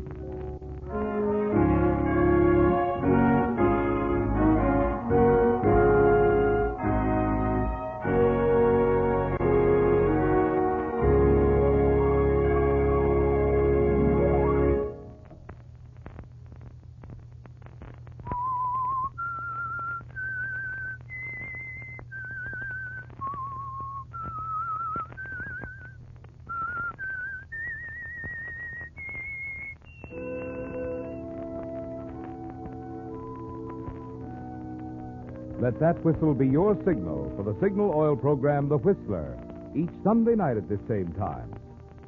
Signal Oil Company has asked me to remind you. This week, it's especially important to drive at sensible speeds, be courteous, and obey traffic regulations, so some avoidable accident doesn't mar the holiday season for you.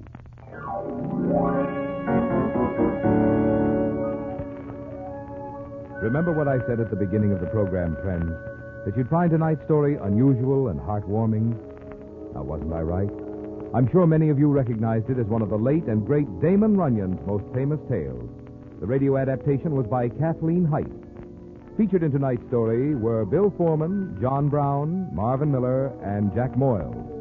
The Whistler was transcribed and directed by George W. Allen with music by Wilbur Hatch and was transmitted to our troops overseas by the Armed Forces Radio Service.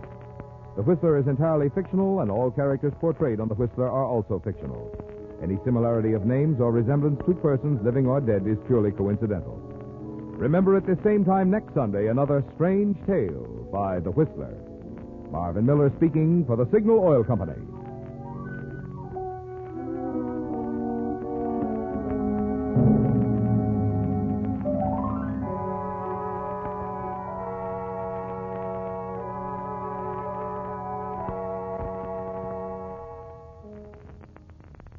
And that brings our Whistler Christmas special to a close.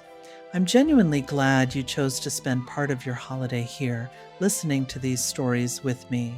Radio has always had a way of keeping people company, and tonight I hope it did just that for you. Wherever you're listening from, I hope your Christmas is heartwarming, joyful, and filled with the kind of kindness the world could use a little more of. From my home to yours, Merry Christmas and Happy Holidays. May the season treat you well, and may the new year be a better one for all of us. Good night, my friends.